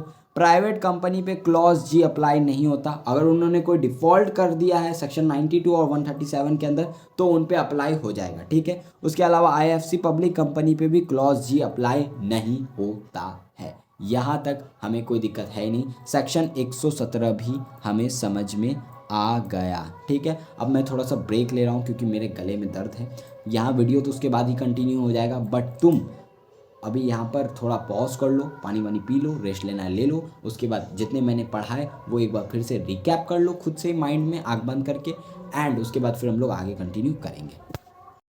सो ब्रेक हो गया, अब हम लोग करने वाले हैं अपने आगे का सेक्शन। अब हम लोग करने वाले हैं सेक्शन 121। अब उतने सारे सेक्शंस नहीं बचे, थोड़े बहुत सेक्शन बचे हैं और हमारा ये चैप्टर मतलब जनरल मीटिंग वाला जो पूरा पार्ट है वो पैकअप हो जाएगा। तो ध्यान से देखना, अब आ जाते हैं हम लोग सेक्शन 121 पर। ठीक है, ये 121 लिखा हुआ है, थोड़ा सा यहाँ पर कट गया है, जिसको मैंने नोट्स में मतलब नोट्स बनाने बोला था, पीडीएफ बनाने बोला था, तो उससे थोड़ी सी गलती हो गई है। चलो तुम लोग थोड़ा सा मैनेज कर लेना। सेक्शन 121 लिखा हुआ है। ठीक है, 121 क्या बोलता है, हर एक लिस्टेड कंपनी, ध्यान से समझना, सेक्शन 121 सिर्फ लिस्टेड कंपनी पे अप्लाई होता है, सिर्फ लिस्टेड कंपनी पे। हर एक लिस्टेड पब्लिक कंपनी को प्रिपेयर करना पड़ता है एक रिपोर्ट एजीएम में। जब भी एक लिस्टेड कंपनी एजीएम करेगा तो वो एक रिपोर्ट प्रिपेयर करेगा एजीएम पे। उस रिपोर्ट में कंफर्मेशन रहता है, पता है क्या चीज़ का, कि मीटिंग प्रॉपरली कन्वेंड हुआ है, हेल्ड हुआ है और कंडक्टेड हुआ है। इनका इन्फॉर्मेशन रहता है कि मीटिंग सही तरीके से हुआ है, मीटिंग का नोटिस सही तरीके से गया है। कन्वेंड मतलब अच्छी तरीके से बुलाया गया है, यानी मीटिंग का अच्छे तरीके से नोटिस गया है, सेक्शन 101 का कंप्लायंस हुआ है। एक्सप्लेनेटरी स्टेटमेंट है तो सेक्शन 102 का भी कंप्लायंस हुआ है। ये हो गया कन्वेंड। मीटिंग अच्छे से हेल्ड हुआ है, यानी टेक प्लेस हुआ है। ठीक है, अच्छे से किया गया है, मीटिंग में कोरम चेक किया गया है, सेक्शन 103 से 105 तक का कंप्लायंस भी हुआ है। और फिर कंडक्टेड, सही तरह से मीटिंग रन भी किया गया है, यानी वोटिंग वगैरह भी बिल्कुल सब सही तरीके से हुआ है। सेक्शन 106 से लेकर 110 का भी कंप्लायंस हुआ है। तो ये सारा चीज़ का कॉन्फर्मेशन जो है देना पड़ता है कंपनी को अपने इस रिपोर्ट में। ठीक है, यही सबसेक्शन 1 बोलता है। सबसेक्शन 2 क्या बोलता है, रिपोर्ट जो भी एजीएम में बनाया गया है, ये जो रिपोर्ट एजीएम पे बनाया गया है, इस रिपोर्ट को तुम क्या करोगे, ऑब्वियस सा बात है आरओसी को फाइल करोगे 30 दिन के अंदर अंदर। जैसे ही एजीएम का कंक्लूजन हुआ उससे 30 डेज के अंदर अंदर तुमको रिपोर्ट तैयार करके आरओसी को फाइल कर देना है। और फाइल करने का फॉर्म है MGT 15। यहाँ पर रूल 31 कनेक्ट होता है, वही बोलता है कि MGT 15 में लिस्टेड कंपनी जो है वो क्या फाइल करेगी आरओसी को, वो फाइल करेगी रिपोर्ट ऑन एजीएम। ठीक है, उसके बाद सबसेक्शन 3 बोलता है अगर कंपनी टाइम पे फाइल नहीं कर पाता, ठीक है, कोई डिफ़ॉल्ट कर देता है तो पेनल्टी लगेगा उस पर, कंपनी और ऑफिशियल इन डिफ़ॉल्ट दोनों पर लगता है। कंपनी पे मिनिमम 1 लाख रुपया प्लस 500 रुपीज़ पर डे करके मैक्सिमम 5 लाख तक, और ऑफिशियल इन डिफ़ॉल्ट पे मिनिमम 25,000 से 500 rupees per day maximum 1 lakh तक लगेगा। ठीक है, उसके आगे अब यह सेक्शंस बस इतनी ही बात बोलता है। अब यहाँ पर से रूल कनेक्ट हो जाते हैं। ठीक है, और रूल कौन से कनेक्ट होते हैं, रूल 31 कनेक्ट होते हैं। अब वो क्या बोलता है, देखो ये जो रिपोर्ट बन रहा है ना, ये इन एडिशन विथ मिनट्स बन रहा है। यानी इस लाइन का मतलब समझो कि हर एक कंपनी को जब जनरल मीटिंग ख़त्म होता है, ठीक है, जब एजीएम ख़त्म होगा तो हर एक कंपनी को मिनट्स प्रिपेयर करना होता है। ये क्या होता है अभी जस्ट तुम इसके बाद पढ़ोगे थोड़े देर बाद। ठीक है, तो हर एक कंपनी को मिनट्स प्रिपेयर करना होता है। बेसिकली ये समझ लो समरी होता है। मान लो रिलायंस ने अपना एजीएम किया, तो एजीएम जैसे ख़त्म होगा तो रिलायंस क्या करेगा, उस एजीएम का पूरा समरी तैयार करेगा। उस पूरे समरी को हम लोग मिनट्स बोलते हैं। ठीक है, कि एजीएम में क्या हुआ, कैसे हुआ, ऑल थिंग्स। ठीक है, जितनी भी बातें हैं वो सारी चीज़ मिनट्स में आएंगी, उसको हम लोग मिनट्स को हम लोग बोलते हैं समरी ऑफ एजीएम। ठीक है, वहीं रिपोर्ट, ये जो रिपोर्ट है ये एक्स्ट्रा होगा, यानी इन एडिशन होगा। मिनट्स तो प्रिपेयर करना ही करना है, उसके साथ साथ लिस्टेड कंपनी को एक और रिपोर्ट भी तैयार करना होगा और उस रिपोर्ट में यही कन्फर्मेशंस होंगे। ठीक है, उसके आगे अगर हम लोग पढ़े, रिपोर्ट में साइन होना चाहिए और रिपोर्ट में डेट भी होना चाहिए। साइन कौन करेगा, ऑब्वियस सा बात है चेयरपर्सन, और अगर चेयरपर्सन नहीं है तो 2 डायरेक्टर और एक कंपनी सेक्रेटरी, यहाँ प्लस है, यानी 2 डायरेक्टर प्लस कंपनी सेक्रेटरी मिलकर साइन करेंगे। अगर कोई कंपनी में एमडी है तो ये 2 डायरेक्टर में से एक एमडी का साइन होना चाहिए, और अगर नहीं है तो फिर कोई दिक्कत वाली बात नहीं है। ठीक है, अब कंटेंट देख लो, इस जो रिपोर्ट का कंटेंट क्या क्या होगा, यानी इसमें क्या क्या बातें लिखी होंगी। सबसे पहले डेट टाइम वेन्यू लिखा होगा कि एजीएम कब हुआ। ठीक है, कंफर्मेशन रहेगा कि चेयरपर्सन का अपॉइंटमेंट था कि नहीं था एजीएम में, ठीक है, कितने नंबर्स ऑफ मेंबर ने अटेंड किया, कोरम था कि नहीं, कंप्लायंस किया है या नहीं कंपनी ने सारे एक्ट्स रूल सेक्रेटरियल स्टैंडर्ड्स का, ठीक है, कौन से बिजनेस ट्रांजैक्ट हुए मीटिंग में, उसका रिजल्ट क्या रहा, ठीक है, पार्टिकुलर्स रहेगा अगर कोई एडजमेंट हुआ, पोस्टमेंट हुआ या फिर चेंज हुआ वेन्यू में, ठीक है। अब देखो ये दोनों वर्ड का मतलब समझो। एडजॉर्नमेंट मतलब क्या हुआ, मीटिंग स्टार्ट हुआ लेकिन कोरम प्रेजेंट नहीं हुआ या चेयरपर्सन को लग रहा है कि इसको हम किसी और दिन करेंगे तो मीटिंग एडजर्न हो गया। पोस्टपोनमेंट क्या होता है, मीटिंग स्टार्ट होने से पहले हम लोग पोस्टपोन कर देते हैं कि यार आज मीटिंग नहीं करेंगे। तो ये दोनों वर्ड का डिफरेंट मीनिंग है, ठीक है। एडजर्न तब होता है जब हम लोग मीटिंग स्टार्ट कर देते हैं उसके बाद हम लोग एडजर्न कर रहे हैं, ठीक है। पोस्टपोन कब होता है, जब मीटिंग स्टार्ट होने से पहले ही उसको दूसरे दिन शिफ्ट कर दिया जाता है, ठीक है। उसके अलावा कोई भी अदर रेलेवेंट पॉइंट्स जो है वो सब कुछ इस रिपोर्ट में रहेगा। उसके बाद रिपोर्ट फेयर रहेगा, करेक्ट समरी रहेगा, ठीक है। यहीं पे तुम्हारा सेक्शन 121 खत्म हो जाता है। अब आ जाता है सेक्शन 122। अब ये बेसिकली बताता है कि 1% कंपनी पे कौन कौन से सेक्शंस लगने वाले हैं, क्योंकि तुम्हें पता है 1% कंपनी में सिर्फ एक इंसान है और यहाँ बहुत सारे सेक्शंस तुमने पढ़े जिसमें बेसिकली मेंबर्स के बारे में बात हो रही है। अब उसमें सिर्फ एक ही मेंबर है तो वो क्या ही चेक करेगा, जैसे कोरम।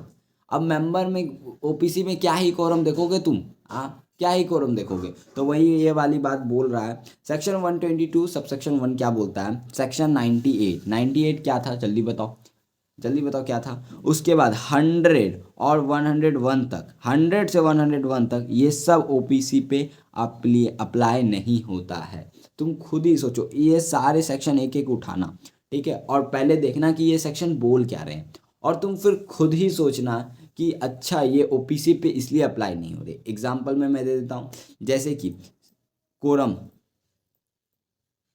कोरम क्या होता है, ठीक है। अब यहाँ देखो कोरम आता है अंडर सेक्शन 103।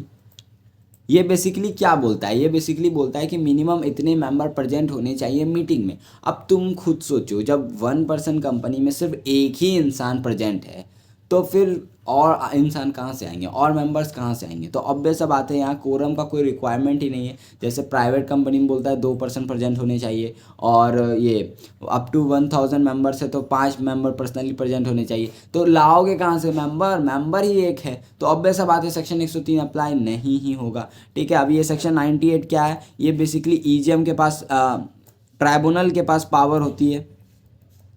ये सब मैंने पार्ट 1 में करवाया। ट्राइब्यूनल के पास पावर होती है कि वो ईजीएम बुला सकता है। अब तुम खुद सोचो, जब सेक्शन 100 ही अप्लाई नहीं हो रहा यानी मेंबर ईजीएम बुलाएंगे ही क्यों, वो अकेला है भाई, जो डिसीजन लेना है वो खुद ले लेगा, तो उसको ईजीएम की ज़रूरत क्या है। तो जब ईजीएम की ज़रूरत नहीं है तो फिर ट्राइब्यूनल क्यों ही इंटरफेयर करेगा। तो ऑब्वियस सा बात है ये सारे सेक्शंस जो हैं अप्लाई नहीं होते। यहाँ पे मैं तुम्हें एक वर्क दे रहा हूँ, थोड़ा एनालिसिस करो, तुम्हारे लिए बेटर है। एग्जाम में अभी टाइम है कि तुम प्रिपेयर कर सकते हो जैसे जैसे मैं बता रहा हूँ, ठीक है। तो यहाँ पे तुमको करना क्या है, इन सारे सेक्शंस को मैं बोल रहा हूँ पूरा नहीं पढ़ने, ये सारे सेक्शंस का क्रक्स देखो और फिर तुम खुद दिमाग लगाओ और नीचे लॉजिक लिखो कि क्यों ये सेक्शन ओपीसी पे अप्लाई नहीं हो रहा। कहीं भी दिक्कत होगा मेरे से तुम पूछ लेना, कोई दिक्कत वाली बात नहीं है। सबसेक्शन 2 आता है। सबसेक्शन 2 क्या बोलता है, ऑर्डिनरी बिजनेस जो है अंडर सेक्शन 102 सबसेक्शन 2 वो ट्रांजैक्ट होगा ओपीसी में एज पर सबसेक्शन 3। अब देखो ओपीसी में भी काम तो होगा ना भाई। ऑर्डिनरी बिजनेस क्या है, मैंने बोला था 4 तरह के ऑर्डिनरी बिजनेस होते हैं। पहला फाइनेंशियल स्टेटमेंट का एडॉप्टेशन, डिविडेंड का डिक्लेरेशन, ऑडिटर्स का अपॉइंटमेंट रीअपॉइंटमेंट, डायरेक्टर्स का अपॉइंटमेंट रीअपॉइंटमेंट, तो ये सारी बातें थी, ठीक है। अब ये 4 काम तो सारे कंपनी को करना है, चाहे वो ओपीसी हो तो ओपीसी भी तो फाइनेंशियल स्टेटमेंट बनाता होगा, वो भी तो डिविडेंड डिक्लेयर करेगा, उसमें भी तो डायरेक्टर्स का अपॉइंटमेंट रीअपॉइंटमेंट, ऑडिटर का रेम्युनरेशन वगैरह भी तो डिसाइड किया जाएगा ना। तो ऑब्वियस बात है वो सारे बिजनेस, ऑर्डिनरी बिजनेस ओपीसी भी ट्रांजैक्ट करेगा एज पर सेक्शन 102 सबसेक्शन 2। इसमें जो है ऑर्डिनरी बिजनेस को डिफाइन किया गया है, तो इसमें जो जो डिफाइन किया गया है वो सारे काम ओपीसी भी करेगा बट वो करेगा एज पर सबसेक्शन 3। अब सबसेक्शन 3 क्या बोलता है, देखो सबसेक्शन 3 क्या बोलता है, कोई भी बिजनेस ट्रांजैक्ट अगर कंपनी में करना होता है तो या तो वो एजीएम में करते हैं या आईजीएम में करते हैं, बेसिकली जनरल मीटिंग में किया जाता है, ठीक है। और कैसे किया जाता है, ओआर पास करके, एसआर पास करके, अंडर सेक्शन 114। ये सारी बातें हमने ऑलरेडी पार्ट 1 में देख लिया है, ठीक है। लेकिन ओपीसी कैसे करेगा, ओपीसी क्या करेगा, ओपीसी में क्योंकि एक ही मेंबर है, ठीक है, तो वो सीधा मिनट्स बुक में इंटर कर देगा कि हाँ ये डिसीजन मैं पास कर रहा हूँ, और उस पर साइन करके डेट दे देगा। इसी को मान लिया जाएगा कि डीम मीटिंग भी हुआ है और डीम रिजोल्यूशन भी पास है। ऑब्वियस बात है, वो अकेला है, जो लेगा सोल डिसीजन उसका ही होने वाला है, ठीक है। यहाँ तो कोई दिक्कत है ही नहीं। सबसेक्शन 4 क्या बोलता है, मान लो ओपीसी में सिर्फ एक डायरेक्टर है। अभी ये भी हमने पढ़ा है कि 1% कंपनी में सिर्फ एक डायरेक्टर हो सकते हैं, एक से ज़्यादा भी हो सकते हैं, मैक्सिमम 15 तक होता है लिमिट, बट अभी उतना तुम्हें ध्यान नहीं देना, बस इतना समझ लो मिनिमम 1 डायरेक्टर हम लोग रख सकते हैं। तो अब मिनिमम 1 डायरेक्टर अगर एक कंपनी में रह सकता है, अब मान लो ओपीसी में सिर्फ एक ही डायरेक्टर है, तो अब वो आपस में जब बोर्ड मीटिंग करेंगे तो फिर किसके साथ करेगा, मतलब ऐसे कुर्सी पे बैठ गया और सामने कोई है ही नहीं, खुद बोले जा रहा है, ऐसा तो नहीं होगा। तो वो भी कोई अगर बिजनेस ट्रांजैक्ट करना चाहता है meeting of boards of director यानी बोर्ड मीटिंग में, तो वो भी क्या करेगा, सीधा इंटर कर देगा मिनट्स बुक में, साइन एंड डेट कर देगा, और इसको भी हम लोग मानेंगे कि डीम मीटिंग भी हो गया है और डीम रिजोल्यूशन भी पास्ड हो गया है। यहाँ तक कोई दिक्कत ही नहीं है। अब यहाँ पे रूल 30 कनेक्ट होता है कि अगर कोई डिफॉल्ट होता है तो फाइन लगेगा up to 5000 plus 500 rupees per day करके, ठीक है। अब आ जाते हैं सेक्शन 120। सेक्शन 120, ठीक है। एक मिनट में देख लेता हूँ कुछ और छूटा तो नहीं है, क्योंकि भाई नोट्स में बहुत सारी चीज़ कट कुट हो चुके हैं, ठीक है। यहाँ पे एक और कॉन्सेप्ट है, मैं देख लेता हूँ वो सीए के पार्ट में है या फिर सीएस के पार्ट में है, उसके बाद फिर और चलो वो तुम्हारे काम का नहीं है, वो सीएस एग्जीक्यूटिव वाली है, ठीक है। यहाँ पे थोड़ा सा और एक दो कॉन्सेप्ट है, मतलब थोड़ा एनालिसिस है, मेरे को याद आया तो मेरे को लगा कि तुम्हारे भी सिलेबस में है, बट वो तुम्हारे सिलेबस में नहीं है, नोट्स में लिखा हुआ है सीएस वालों के लिए, तो ठीक है, कोई दिक्कत नहीं है, तुम्हें नहीं देखना। चलो आगे बढ़ो। सेक्शन 120। सेक्शन 120 क्या बात करता है, अगर कोई भी डॉक्यूमेंट, रिकॉर्ड, रजिस्टर, मिनट्स है, तो अगर वो रिक्वायर्ड है टू इंस्पेक्ट या प्रोवाइड करने के लिए by the company under companies act, तो कंपनी को वो फिजिकल फॉर्म में या इलेक्ट्रॉनिक फॉर्म में मेंटेन करना होगा और इंस्पेक्शन के लिए भी अवेलेबल करवाना होगा।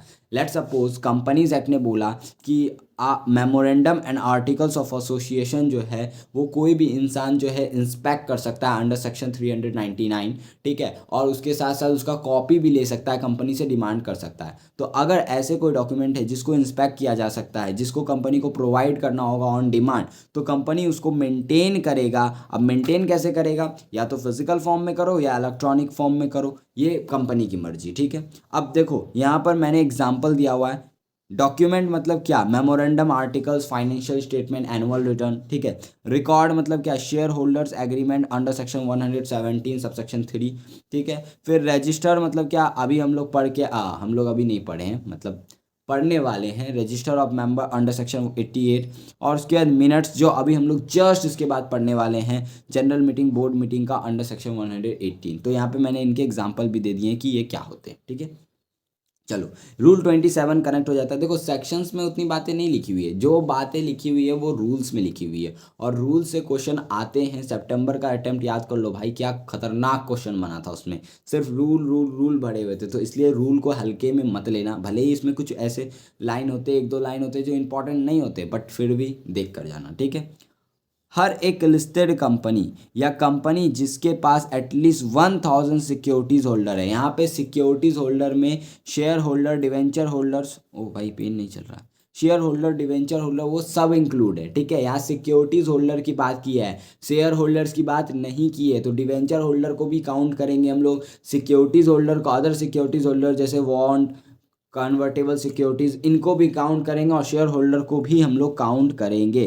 तो ये जो है वो मेंटेन करेंगे इलेक्ट्रॉनिक फॉर्म में, ठीक है। ये मेंटेन करेंगे, ऊपर के जितने भी डॉक्यूमेंट्स हैं, रजिस्टर हैं, रिकॉर्ड्स हैं, वो सब कैसे मेंटेन करेंगे, इलेक्ट्रॉनिक फॉर्म में मेंटेन करेंगे। बट यहाँ पे एक वर्ड ध्यान रखना, मे लिखा हुआ है, यानी ये कंपलसरी नहीं है, ठीक है। मे लिखा हुआ है, ये कंपलसरी नहीं है, ये मेंटेन करेंगे, ठीक है। चाहें तो मेंटेन कर सकते हैं। अब तुम बोलोगे यार ऊपर भी तो यही बातें लिखी हुई है कि या तो तुम फिजिकल फॉर्म में करो या इलेक्ट्रॉनिक फॉर्म में करो, तो ये रूल्स में अलग से ये देने की क्या ज़रूरत। लॉजिक समझो, पहले इससे पहले मे वर्ड नहीं था, इससे पहले सेल वर्ड था। यानी इन कंपनी को, लिस्टेड कंपनी को, और जो कंपनी जिनके पास 1000 सिक्योरिटीज होल्डर हैं वो लोग को भी जो है इलेक्ट्रॉनिक फॉर्म में, शेल था यहाँ पे, इलेक्ट्रॉनिक फॉर्म में मेंटेन करना पड़ता था। बट क्योंकि अमेंडमेंट आया तो ये सेल वर्ड को रिमूव कर दिया गया और अब में आ गया है। यानी अब इनके पास भी ऑप्शन है फिजिकल या ऑनलाइन मोड। ठीक है, पहले इनके पास ऑप्शन नहीं था, इनको सीधा बोला गया था कि आप इलेक्ट्रॉनिक फॉर्म में ही मेंटेन करेंगे। ठीक है, यहाँ तक कोई दिक्कत है ही नहीं। अब प्रोवाइज़ो आता है। ठीक है, ये प्रोवाइज़ो उतना इंपॉर्टेंट नहीं है, तुम कट कर सकते हो। ये बेसिकली ट्रांजैक्शन पीरियड है, इसको कट कर दो। ठीक है, ये ट्रांजैक्शन पीरियड है, यानी जब ये एक्ट आया तो उस समय क्या क्या कंप्लायंस करना था। अब ये एक्ट आए हुए भाई 10 को हो गया, 2013 में आया था, आज हम लोग 2026 में बैठे हैं, तो अब इसका कोई लेना देना ही नहीं है, क्वेश्चन भी नहीं आएगा। ठीक है, उसके बाद देखो, ये जो रिकॉर्ड किया जाएगा ना, इन सारे को जो रिकॉर्ड किया जाएगा वो कैपेबल होने चाहिए, रीडेबल होने चाहिए, रिट्रेबल होने चाहिए, रिप्रोड्यूसेबल होने चाहिए। यानी उसको रिट्रीव कर सके हम, रिप्रोड्यूस करना चाहें तो कर सकते हैं। उसके उसमें रीडेबल होना चाहिए। ये नहीं कि भाई ऐसा लैंग्वेज, ऐसा खतरनाक लैंग्वेज लिखा है कि कुछ समझ में ही नहीं आ रहा कि लिखा क्या है। ठीक है, उसके बाद रिकॉर्ड में साइंग होना चाहिए, डेट होना चाहिए। ठीक है, एक बार डेट और साइंग हो जाएगा तो फिर उसको जल्दी ऑल्टर्ड नहीं, एडिट नहीं कर पाओ। ठीक है, ऐसा सिस्टम होना चाहिए। ठीक है, रिकॉर्ड जो है वो कैपेबल होना चाहिए अपडेट होने के लिए, अपडेट होने के लिए कैपेबल होना चाहिए। यहाँ पे एक और पॉइंट लिख लो कि जब वो अपडेट हो जाएगा, जो अपडेट का जो है, अपडेट का जो डेट है वो मेंशन करना होगा कि लास्ट अपडेट कब हुआ था। ठीक है, ये सारी बातें हमें लिखनी होंगी। ठीक है, इसके अलावा और भी 2-3 बातें हैं, देख लेता हूँ सीए वाले का है कि नहीं। ठीक है, नहीं है, चलो तुम लोग को नहीं है। ये वाली जो मैंने बात बताई ये भी तुम्हारे सिलेबस का पार्ट नहीं है, बट फिर भी देख लो। ठीक है, जिस दिन अपडेट होगा अपडेट का डेट यहाँ लिखा रहेगा और ईजिली जो है ऑल्टर नहीं कर सकते हो तुम। ये बात हमें समझ में आ गई। फिर यहाँ पर रूल 28 कनेक्ट हो गया। वो क्या बोलता है, अभी तक हम लोग समझ रहे थे कि क्या क्या कैसे रखना है, अब हम लोग समझेंगे कौन रखेगा। ये जो रिकॉर्ड्स हैं ये मेंटेन कौन करेगा, तो ये मेंटेन करेगा एमडी। ठीक है, मैनेजिंग डायरेक्टर, कंपनी सेक्रेटरी या अदर डायरेक्टर या ऑफिसर्स जिसको बोर्ड ऑफ डायरेक्टर ने ऑथराइज किया है। बेसिकली इन्हीं का काम है, ये होल्ड करके रखते हैं। और सबसे इंपॉर्टेंट बताऊं मैं, मेन काम कंपनी सेक्रेटरी का है, यही करता धरता होता है। और इसलिए ये सब सीएस के कोर्स में डिटेल में पढ़ाया जाता है और भी ज़्यादा एनालिसिस करवाया जाता है, क्योंकि उनको ये काम करना है। सीए का थोड़ा अकाउंट्स और टैक्सेशन रिलेटेड ज़्यादा रहता है, इनका यही लॉ कंप्लायंस का काम रहता है। ठीक है, अब ये जो पर्सन मेंटेन करेंगे ये रिस्पॉन्सिबल है मेंटेन करने के लिए, और प्लस ये इंश्योर करेंगे कि कोई अनऑथराइज एसेस ना हो सके, कोई लॉस ना हो रिकॉर्ड का। कंप्यूटर सिस्टम, सॉफ्टवेयर, हार्डवेयर ये सब जो है सिक्योर्ड होने चाहिए। ठीक है, उसके अलावा डी पॉइंट उसने उड़ा ही दिया है भाई, क्या किया है भाई नोट्स वाले ने।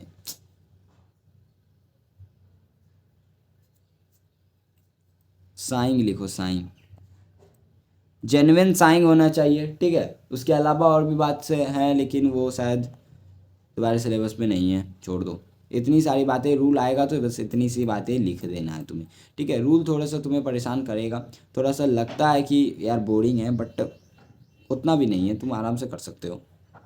रूल 29, सोच रहे हो इसमें 3 रूल कनेक्ट हो गए एक साथ साथ। ठीक है, रूल 29 क्या होता है, रिकॉर्ड्स अगर मेंटेन हो रहा है इलेक्ट्रॉनिक फॉर्म में तो ये इंस्पेक्शन के लिए अवेलेबल होगा और इसका कॉपी भी प्रोवाइड किया जा सकता है अगर डिमांड होगा। और प्रोवाइड करने का पैसा भी कंपनी चार्ज कर सकता है, लेकिन मैक्सिमम जो है 10 रुपये चार्ज कर सकता है पर पेज।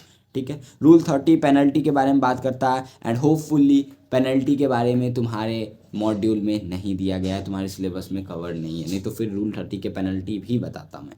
ठीक है, अब आ जाते हैं हम लोग सेक्शन 118 जो बात करता है मिनट्स के बारे में। मोस्ट इम्पॉर्टेंट जो है मिनट्स। ठीक है, अब और सबसे इम्पॉर्टेंट सेक्शन जो है अभी जितना मैंने 117 से लेकर 122 तक में करवा रहा हूँ यही सेक्शन है, इसके अलावा बाकी सब तो हलवे हैं। ठीक है, सेक्शन 118 मिनट्स क्या बोलता है, हर एक कंपनी, वहाँ सिर्फ लिस्टेड कंपनी को रिपोर्ट तैयार करना होता है एजीएम पे, लेकिन यहाँ तो हर कंपनी ओपीसी को भी मिनट्स बनाना पड़ेगा। ठीक है, प्रिपेयर करेगा, उस पर साइन करेगा और मिनट्स रखेगा अपने पास। और मिनट्स किस की बनेंगे? जनरल मीटिंग का बनेगा, क्लास मीटिंग का बनेगा, बोर्ड मीटिंग का बनेगा। अगर रिजोल्यूशन पोस्टल बैलॉट के थ्रू पास हो रहा है तो उसका भी हम लोग मिनट्स प्रिपेयर करेंगे। ध्यान रखना, सेक्शन 121 में लिस्टेड कंपनी और कंपनी जिसके पास 1000 सिक्योरिटीज होल्डर हैं उनको बनाना पड़ रहा था रिपोर्ट ऑन एजीएम, सिर्फ एजीएम पे रिपोर्ट तैयार करना था। बट यहाँ पर हर कंपनी को,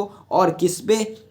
जनरल मीटिंग करो, चाहे तुम एजीएम करो या ईजीएम करो, चाहे तुम कोई क्लास मीटिंग ही क्यों ना करो, प्रेफरेंस शेयर होल्डर्स अपना एक मीटिंग कर रहे हैं, या फिर तुम बोर्ड मीटिंग करो, बोर्ड्स ऑफ डायरेक्टर आपस में एक मीटिंग कर रहे हैं, या अगर से पोस्टल बैलॉट मीटिंग नहीं भी हो रहा है, पोस्टल बैलॉट के थ्रू हम रिजोल्यूशन पास कर रहे हैं, तो उस सिचुएशन में हम इन सारे मैटर्स को देखेंगे और इन सारे मैटर्स पे मिनट्स प्रिपेयर होगा। ठीक है, चाहे मीटिंग रिक्वेटनेस द्वारा ही क्यों ना बुलाया जाए, ठीक है, कोई मतलब नहीं है। मीटिंग हुआ, मिनट्स तैयार करो, रिजोल्यूशन पास हुआ बाय पोस्टल बैलट तो भी मिनट्स प्रिपेयर करो। ठीक है, और ये minutes with in 30 days prepare हो जाने चाहिए। और 30 डेज कब से काउंट करने? मीटिंग के कंक्लूजन से या रिजोल्यूशन के पास होने से 30 दिन तुम काउंट करोगे। ठीक है, सबसेक्शन 2 क्या बोलता है? मिनट्स फेयर होने चाहिए, करेक्ट समरी होना चाहिए। जैसे मैंने बोला, जैसे मैं नोट्स प्रिपेयर करता हूँ पूरे मॉड्यूल से एग्जैक्टली सेम सारी बातें मैं इंक्लूड करता हूँ, तो मैं क्या कर रहा हूँ? एग्जैक्ट समरी बना रहा हूँ मॉड्यूल का। तो तुम्हें भी मिनट्स जब प्रिपेयर करोगे तो तुम्हें भी ऐसे ही समरी प्रिपेयर करना है कि एग्जैक्टली मीटिंग में क्या क्या हुआ। ठीक है, मीटिंग में अपॉइंटमेंट होगा तो वो बातें इंक्लूड करना होगा मिनट्स में। अगर बोर्ड मीटिंग हुआ है तो मिनट्स में कितने डायरेक्टर्स प्रेजेंट हैं वो भी बताना होगा। रिजोल्यूशन पास हुआ तो वो भी बताना होगा। कितने डायरेक्टर ने डिसेंट किया, मतलब कितने डायरेक्टर वो नहीं थे तैयार इसके लिए, वो भी बताना होगा। कितने डायरेक्टर ने अपने आप को एब्सटेन कर दिया वोट करने से, तो वो सारी बातें हमें इंक्लूड करना होगा। ठीक है, चेयरपर्सन के ओपिनियन में अगर लगता है चेयरपर्सन को कि कोई भी मैटर इंक्लूड नहीं होना चाहिए मिनट्स में, तो चेयरपर्सन ये काम कर सकता है। अब चेयरपर्सन ओपिनियन में कब होगा कि ये बातें इंक्लूड नहीं होनी चाहिए मिनट्स में? जब वो डिफ्रेमेटरी हो या इरेलीवेंट या इमटेरियल हो या डेट्रीमेंटल हो इंटरेस्ट ऑफ द कंपनी, या कंपनी को अगर हार्म कर रहे हैं या किसी का नाम खराब कर रहे हैं, या फिर इरेलीवेंट आलतू फालतू बातें हैं, जैसे कि कंपनी सेक्रेटरी ने सबको पानी पिलाया, ठीक है, कंपनी सेक्रेटरी ने सबको जूस पिलाया, ये सारी बातें फालतू की है, ये मिनट्स में इंक्लूड करके क्या ही करोगे भाई। ठीक है, उसके बाद मैटर जो इंक्लूड और एक्सक्लूड हो सकते हैं वो सब कुछ चेयरपर्सन का एब्सोल्यूट डिस्क्रिशन है। यानी चेयरपर्सन डिसाइड करेगा कि कौन कौन से मैटर मिनट्स में इंक्लूड होने चाहिए और कौन कौन से मिनट्स में इंक्लूड नहीं होने चाहिए। ध्यान से लेकिन एक बात समझना, चेयरपर्सन इंपॉर्टेंट मटेरियल थिंग को ये नहीं बोल सकता कि इसको रिमूव मत करो, ऐसा वो कर नहीं सकता। ठीक है, मिनट्स जो है वो कैप्ट किया जाएगा इन अकॉर्डेंस विद सेक्शन 118 और इसको एज ए एविडेंस भी हम लोग यूज़ करेंगे। ठीक है, मिनट्स जो कैप्ट किया जाएगा उसको डीम्ड किया जाता है कि मीटिंग सही तरीके से हेल्ड हुआ है, कॉल्ड हुआ है, सारा प्रोसीडिंग टेक प्लेस हुआ और सारा रिजोल्यूशन, इवन अगर पोस्टल बैलेट के थ्रू रिजोल्यूशन पास हुआ है तो वो भी डीम किया जाता है कि ये सब कुछ वैलिड है। बस अगर कोई केस हुआ और कॉन्ट्ररी प्रूव्ड हो गया तो फिर वो तो अलग बात है, लेकिन नॉर्मल हम लोग यही मान के चलते हैं कि सब कुछ वैलिड तरीके से हुआ है। अब 9 पॉइंट देखो, कंपनी रिपोर्ट तैयार करेगा जनरल मीटिंग के प्रोसीडिंग का। ठीक है, ये रिपोर्ट दूसरा चीज़ है, ये रिपोर्ट बेसिकली सर्कुलेट करने के लिए, एडवर्टाइज करने के लिए कंपनी के ओन एक्सपेंडिचर पे, और इसमें सिर्फ सेलेक्टिव इन्फॉर्मेशन रहते हैं कि एग्जैक्टली यानी शॉर्ट समरी जिसको बोलते हैं, जो हम लोग एग्जाम से पहले रिविजन के लिए यूज़ करते हैं, तो वो शॉर्ट समरी जैसा सेलेक्टिव इन्फॉर्मेशन रहेगा और सर्कुलेट करेगा। ठीक है, और इसको हम लोग मिनट्स नहीं बोलेंगे unless it includes the matter requires to be contain in the minutes of the proceeding. अगर सेक्शन बोले, कोई लॉ बोले कि इसमें सारे मिनट्स वाली बात होंगी, तो अगर इसमें सारे मिनट्स वाली बात होंगी तो इसको हम लोग मिनट्स बोलेंगे। बट अगर ऐसा कुछ नहीं है, सिर्फ सेलेक्टिव इन्फॉर्मेशन दिया जा रहा है, तो इसको एक रिपोर्ट बोला जाएगा जो सिर्फ एडवर्टीजमेंट पर्पस के लिए कंपनी अपने खर्चे पे दे रहा है। ठीक है, कंपनी को सेक्रेटरियल स्टैंडर्ड भी फॉलो करना होता है जो CS एक्ट के द्वारा बनाया गया। इसके आगे तुमको इसमें और ध्यान नहीं देना है। ठीक है, कोई भी डिफ़ॉल्ट होता है अंडर सेक्शन 118 तो पेनल्टी लगेगा कंपनी पे 25,000, ऑफिशियल डिफ़ॉल्ट पे 5,000। ठीक है, ROC लगाता है पेनल्टी, ये बात तो तुम्हें पता होगा, और NCLT लगाता है फाइन। ठीक है, फिर पर्सन अगर कोई टैम्परिंग करता है मिनट्स के साथ, यानी अगर मिनट्स के साथ तुम छेड़छाड़ करते हो तो भैया पनिशेबल विथ इम्प्रूवमेंट, सीधा जेल, कितना अप टू 2 ईयर्स का फाइन लगेगा, मिनिमम 25,000 मैक्सिमम 1 लाख। तो मिनट्स के साथ कोई टैम्परिंग बिल्कुल नहीं। एग्जम्पशन दिया हुआ है सेक्शन 8 कंपनी जो है उस पर सेक्शन 118 अप्लाई नहीं होता है, ठीक है, एक्सेप्ट मिनट्स उनको भी प्रिपेयर करना होता है 30 दिन के अंदर, यानी सेक्शन 118 पार्शली अप्लाई होता है। मिनट्स तो प्रिपेयर करना होता है बट पार्शली सेक्शन 118 अप्लाई होता है। अगर आर्टिकल्स में प्रोवाइड किया गया है कि सर्कुलेट करना है मिनट्स को, तभी मिनट्स प्रिपेयर करना है, और वो भी 30 डेज के अंदर, ठीक है। पार्शली सेक्शन 118 अप्लाई होता है सेक्शन 8 पे, ये बात ध्यान रखना। और ये एग्जाम्पशन उनको तभी मिलेगा अगर उन्होंने कोई डिफॉल्ट ना किया हो सेक्शन 92 और 137 के अंदर। नॉट सो इम्पॉर्टेंट, ठीक है, नॉट सो इम्पॉर्टेंट। फिर आईएफसी प्राइवेट और पब्लिक कंपनी पे सबसेक्शन 10 अप्लाई नहीं होता। सबसेक्शन 10 क्या है देख लो, ये SS2 जो है, SS नहीं लगता है, सेक्रेटरियल स्टैंडर्ड नहीं अप्लाई होता है, ठीक है। आईएफसी प्राइवेट और पब्लिक कंपनी पे सबसेक्शन 1 में जो 30 डेज है वो अप्लाई नहीं होता। मिनट्स उनको प्रिपेयर करना होता है एट और बिफोर नेक्स्ट मीटिंग, यानी उनका जनरल मीटिंग हुआ लेट सपोज, तो या तो मीटिंग के बाद कभी भी कर ले, या मीटिंग जिस दिन दूसरा मीटिंग हो रहा है उसमें कर ले, ठीक है, वो उनकी मर्जी है। यहाँ पे 30 डेज का कंप्लाइंस उनके लिए नहीं है, ठीक है। एग्जांपल देख लो, बोर्ड मीटिंग मान लो खत्म हुआ 1 जनवरी को, तो नेक्स्ट बोर्ड मीटिंग उनका 31 मार्च को है, तो नॉर्मल कंपनी मिनट्स जो है 31 जनवरी के अंदर बना लेगा, 30 दिन के अंदर। लेकिन आईएफसी प्राइवेट और पब्लिक कंपनी मिनट्स बनाएगा या तो ऑन या बिफोर 31 मार्च, ठीक है, यही बात हमें बोल रहा है। फिर यहाँ पे SS2 आता है, वो क्या बोलता है, मिनट्स के हर पेज में नंबरिंग होना चाहिए, और उसके साथ साथ मिनट्स पास्ट टेंस में होना चाहिए, क्योंकि ऑब्वियस बात है हम पास्ट चीज़ों के बारे में बता रहे हैं कि ये चीज़ हुआ था मीटिंग में, तो ऑब्वियस बात है पास्ट टेंस में होगा। फिर यहाँ पे रूल 25 कनेक्ट होता है, वो क्या बोलता है, डिस्टिंक्ट मिनट बुक बनेगा for each type of meeting, general meeting के लिए अलग, बोर्ड मीटिंग के लिए अलग, क्रेडिटर्स का मीटिंग के लिए अलग, सारे मीटिंग्स के लिए अलग अलग बुक बनेगा, ठीक है। नोट, रिजोल्यूशन अगर पास हुआ है पोस्टल बैलॉट के थ्रू तो ये भी मिनट्स बुक में जाएगा जनरल मीटिंग का, ठीक है। मिनट्स बुक में जो एंट्री होगा वो 30 दिन के अंदर अंदर हो जाना चाहिए। थर्ड देख लो, each page of every minutes book shall be initialled और साइन, ठीक है। हर पेज मिनट्स बुक का वो या तो इनिशियल होना चाहिए या साइन होना चाहिए। अब इनिशियल और साइन मतलब क्या हुआ, इनिशियल मतलब हुआ पेज पे इस तरह नाम लिखा होना चाहिए AKG, ठीक है। जैसे मैं अपने नोट्स बनाता हूँ तो यहाँ मैं नाम लिखता हूँ ना, CA CS लॉ इनसाइड, उसी तरह हर पेज में मिनट्स बुक का इस तरह साइन, इस तरह इनिशियल्ड होना चाहिए या फिर साइन होना चाहिए। अब साइन किसका होगा, तो देखो अगर बोर्ड मीटिंग है या कमिटी मीटिंग है तो चेयरपर्सन जो उस मीटिंग का था वो करेगा, या जो नेक्स्ट अगर मीटिंग होता है सक्सीडिंग मीटिंग उसका जो चेयरपर्सन है वो करेगा, ठीक है, ये उसका नाम होगा या फिर उसका साइन होगा, ठीक है। अगर जनरल मीटिंग है तो चेयरपर्सन मीटिंग का, ठीक है, और अगर वो इनकैपेबल है या उसका डेथ हो गया तो कोई भी डायरेक्टर जिसको बोर्ड ने ऑथराइज किया है वो साइन करके देगा, ठीक है। लास्ट पेज में डेट और साइन दोनों होना चाहिए मिनट्स बुक का, ठीक है। उसके बाद मिनट्स बुक पे जो मिनट्स बुक जनरल मीटिंग का प्रिपेयर होगा, जनरल मीटिंग का जो मिनट्स बुक प्रिपेयर हुआ है उसको प्रिजर्व करके रखा जाता है register office of the company में, और परमानेंटली प्रिजर्व किया जाता है, यानी जितने जनरल मीटिंग हो रहे हैं वो सब प्रिजर्व करके रखे गए हैं कंपनी में। और ये किसके कस्टडी में रहते हैं, या तो CS, ठीक है, और अगर CS नहीं है तो कोई भी डायरेक्टर जो ऑथराइज किया गया है, ठीक है। अगर कोई मिनट्स बुक है बोर्ड मीटिंग का तो उसको भी परमानेंटली हम लोग अपने कस्टडी में रखेंगे और प्रिजर्व करके रखेंगे रजिस्टर ऑफिस पे या एनी अदर प्लेस जहाँ पे बोर्ड ऑफ डायरेक्टर डिसाइड करेंगे। देखो जनरल मीटिंग का जो मिनट्स बुक है ना, दोनों परमानेंटली प्रिजर्व करना है, प्रिजर्व दोनों परमानेंटली होगा, चाहे बोर्ड मीटिंग का करो या जनरल मीटिंग का करो।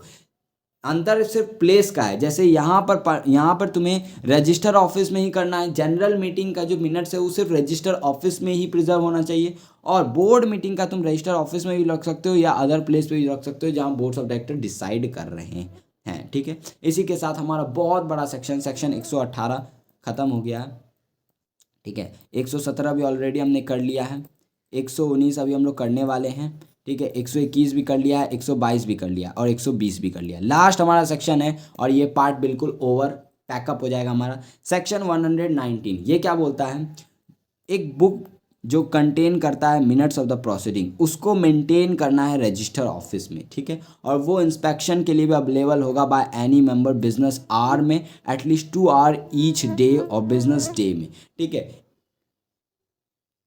जो मिनट्स बुक का बुक है ठीक है। मिनट्स जो प्रिपेयर किया गया है, मिनट्स बुक जो प्रिपेयर किया गया है, वो बुक जो है रजिस्टर ऑफिस में मेंटेन होगा। अभी जस्ट हम लोग ऊपर पढ़ के आ रहे हैं, वो अवेलेबल है इंस्पेक्शन के लिए, ठीक है, बाय एनी मेंबर, यानी सिर्फ मिनट्स मेंबर ही इंस्पेक्ट कर सकते हैं। और इंस्पेक्शन का टाइम क्या है, बिजनेस आवर में होना चाहिए, बिजनेस डे में होना चाहिए, और एटलीस्ट 2 घंटे का टाइम तो देना चाहिए ईच डे, ठीक है, इंस्पेक्ट करने के लिए, और वो भी फ्री ऑफ कॉस्ट। कुछ रिजनेबल रिजोल्यूशन के लिए चार्जेस लिया जा सकता है आर्टिकल्स में लिखकर, ठीक है।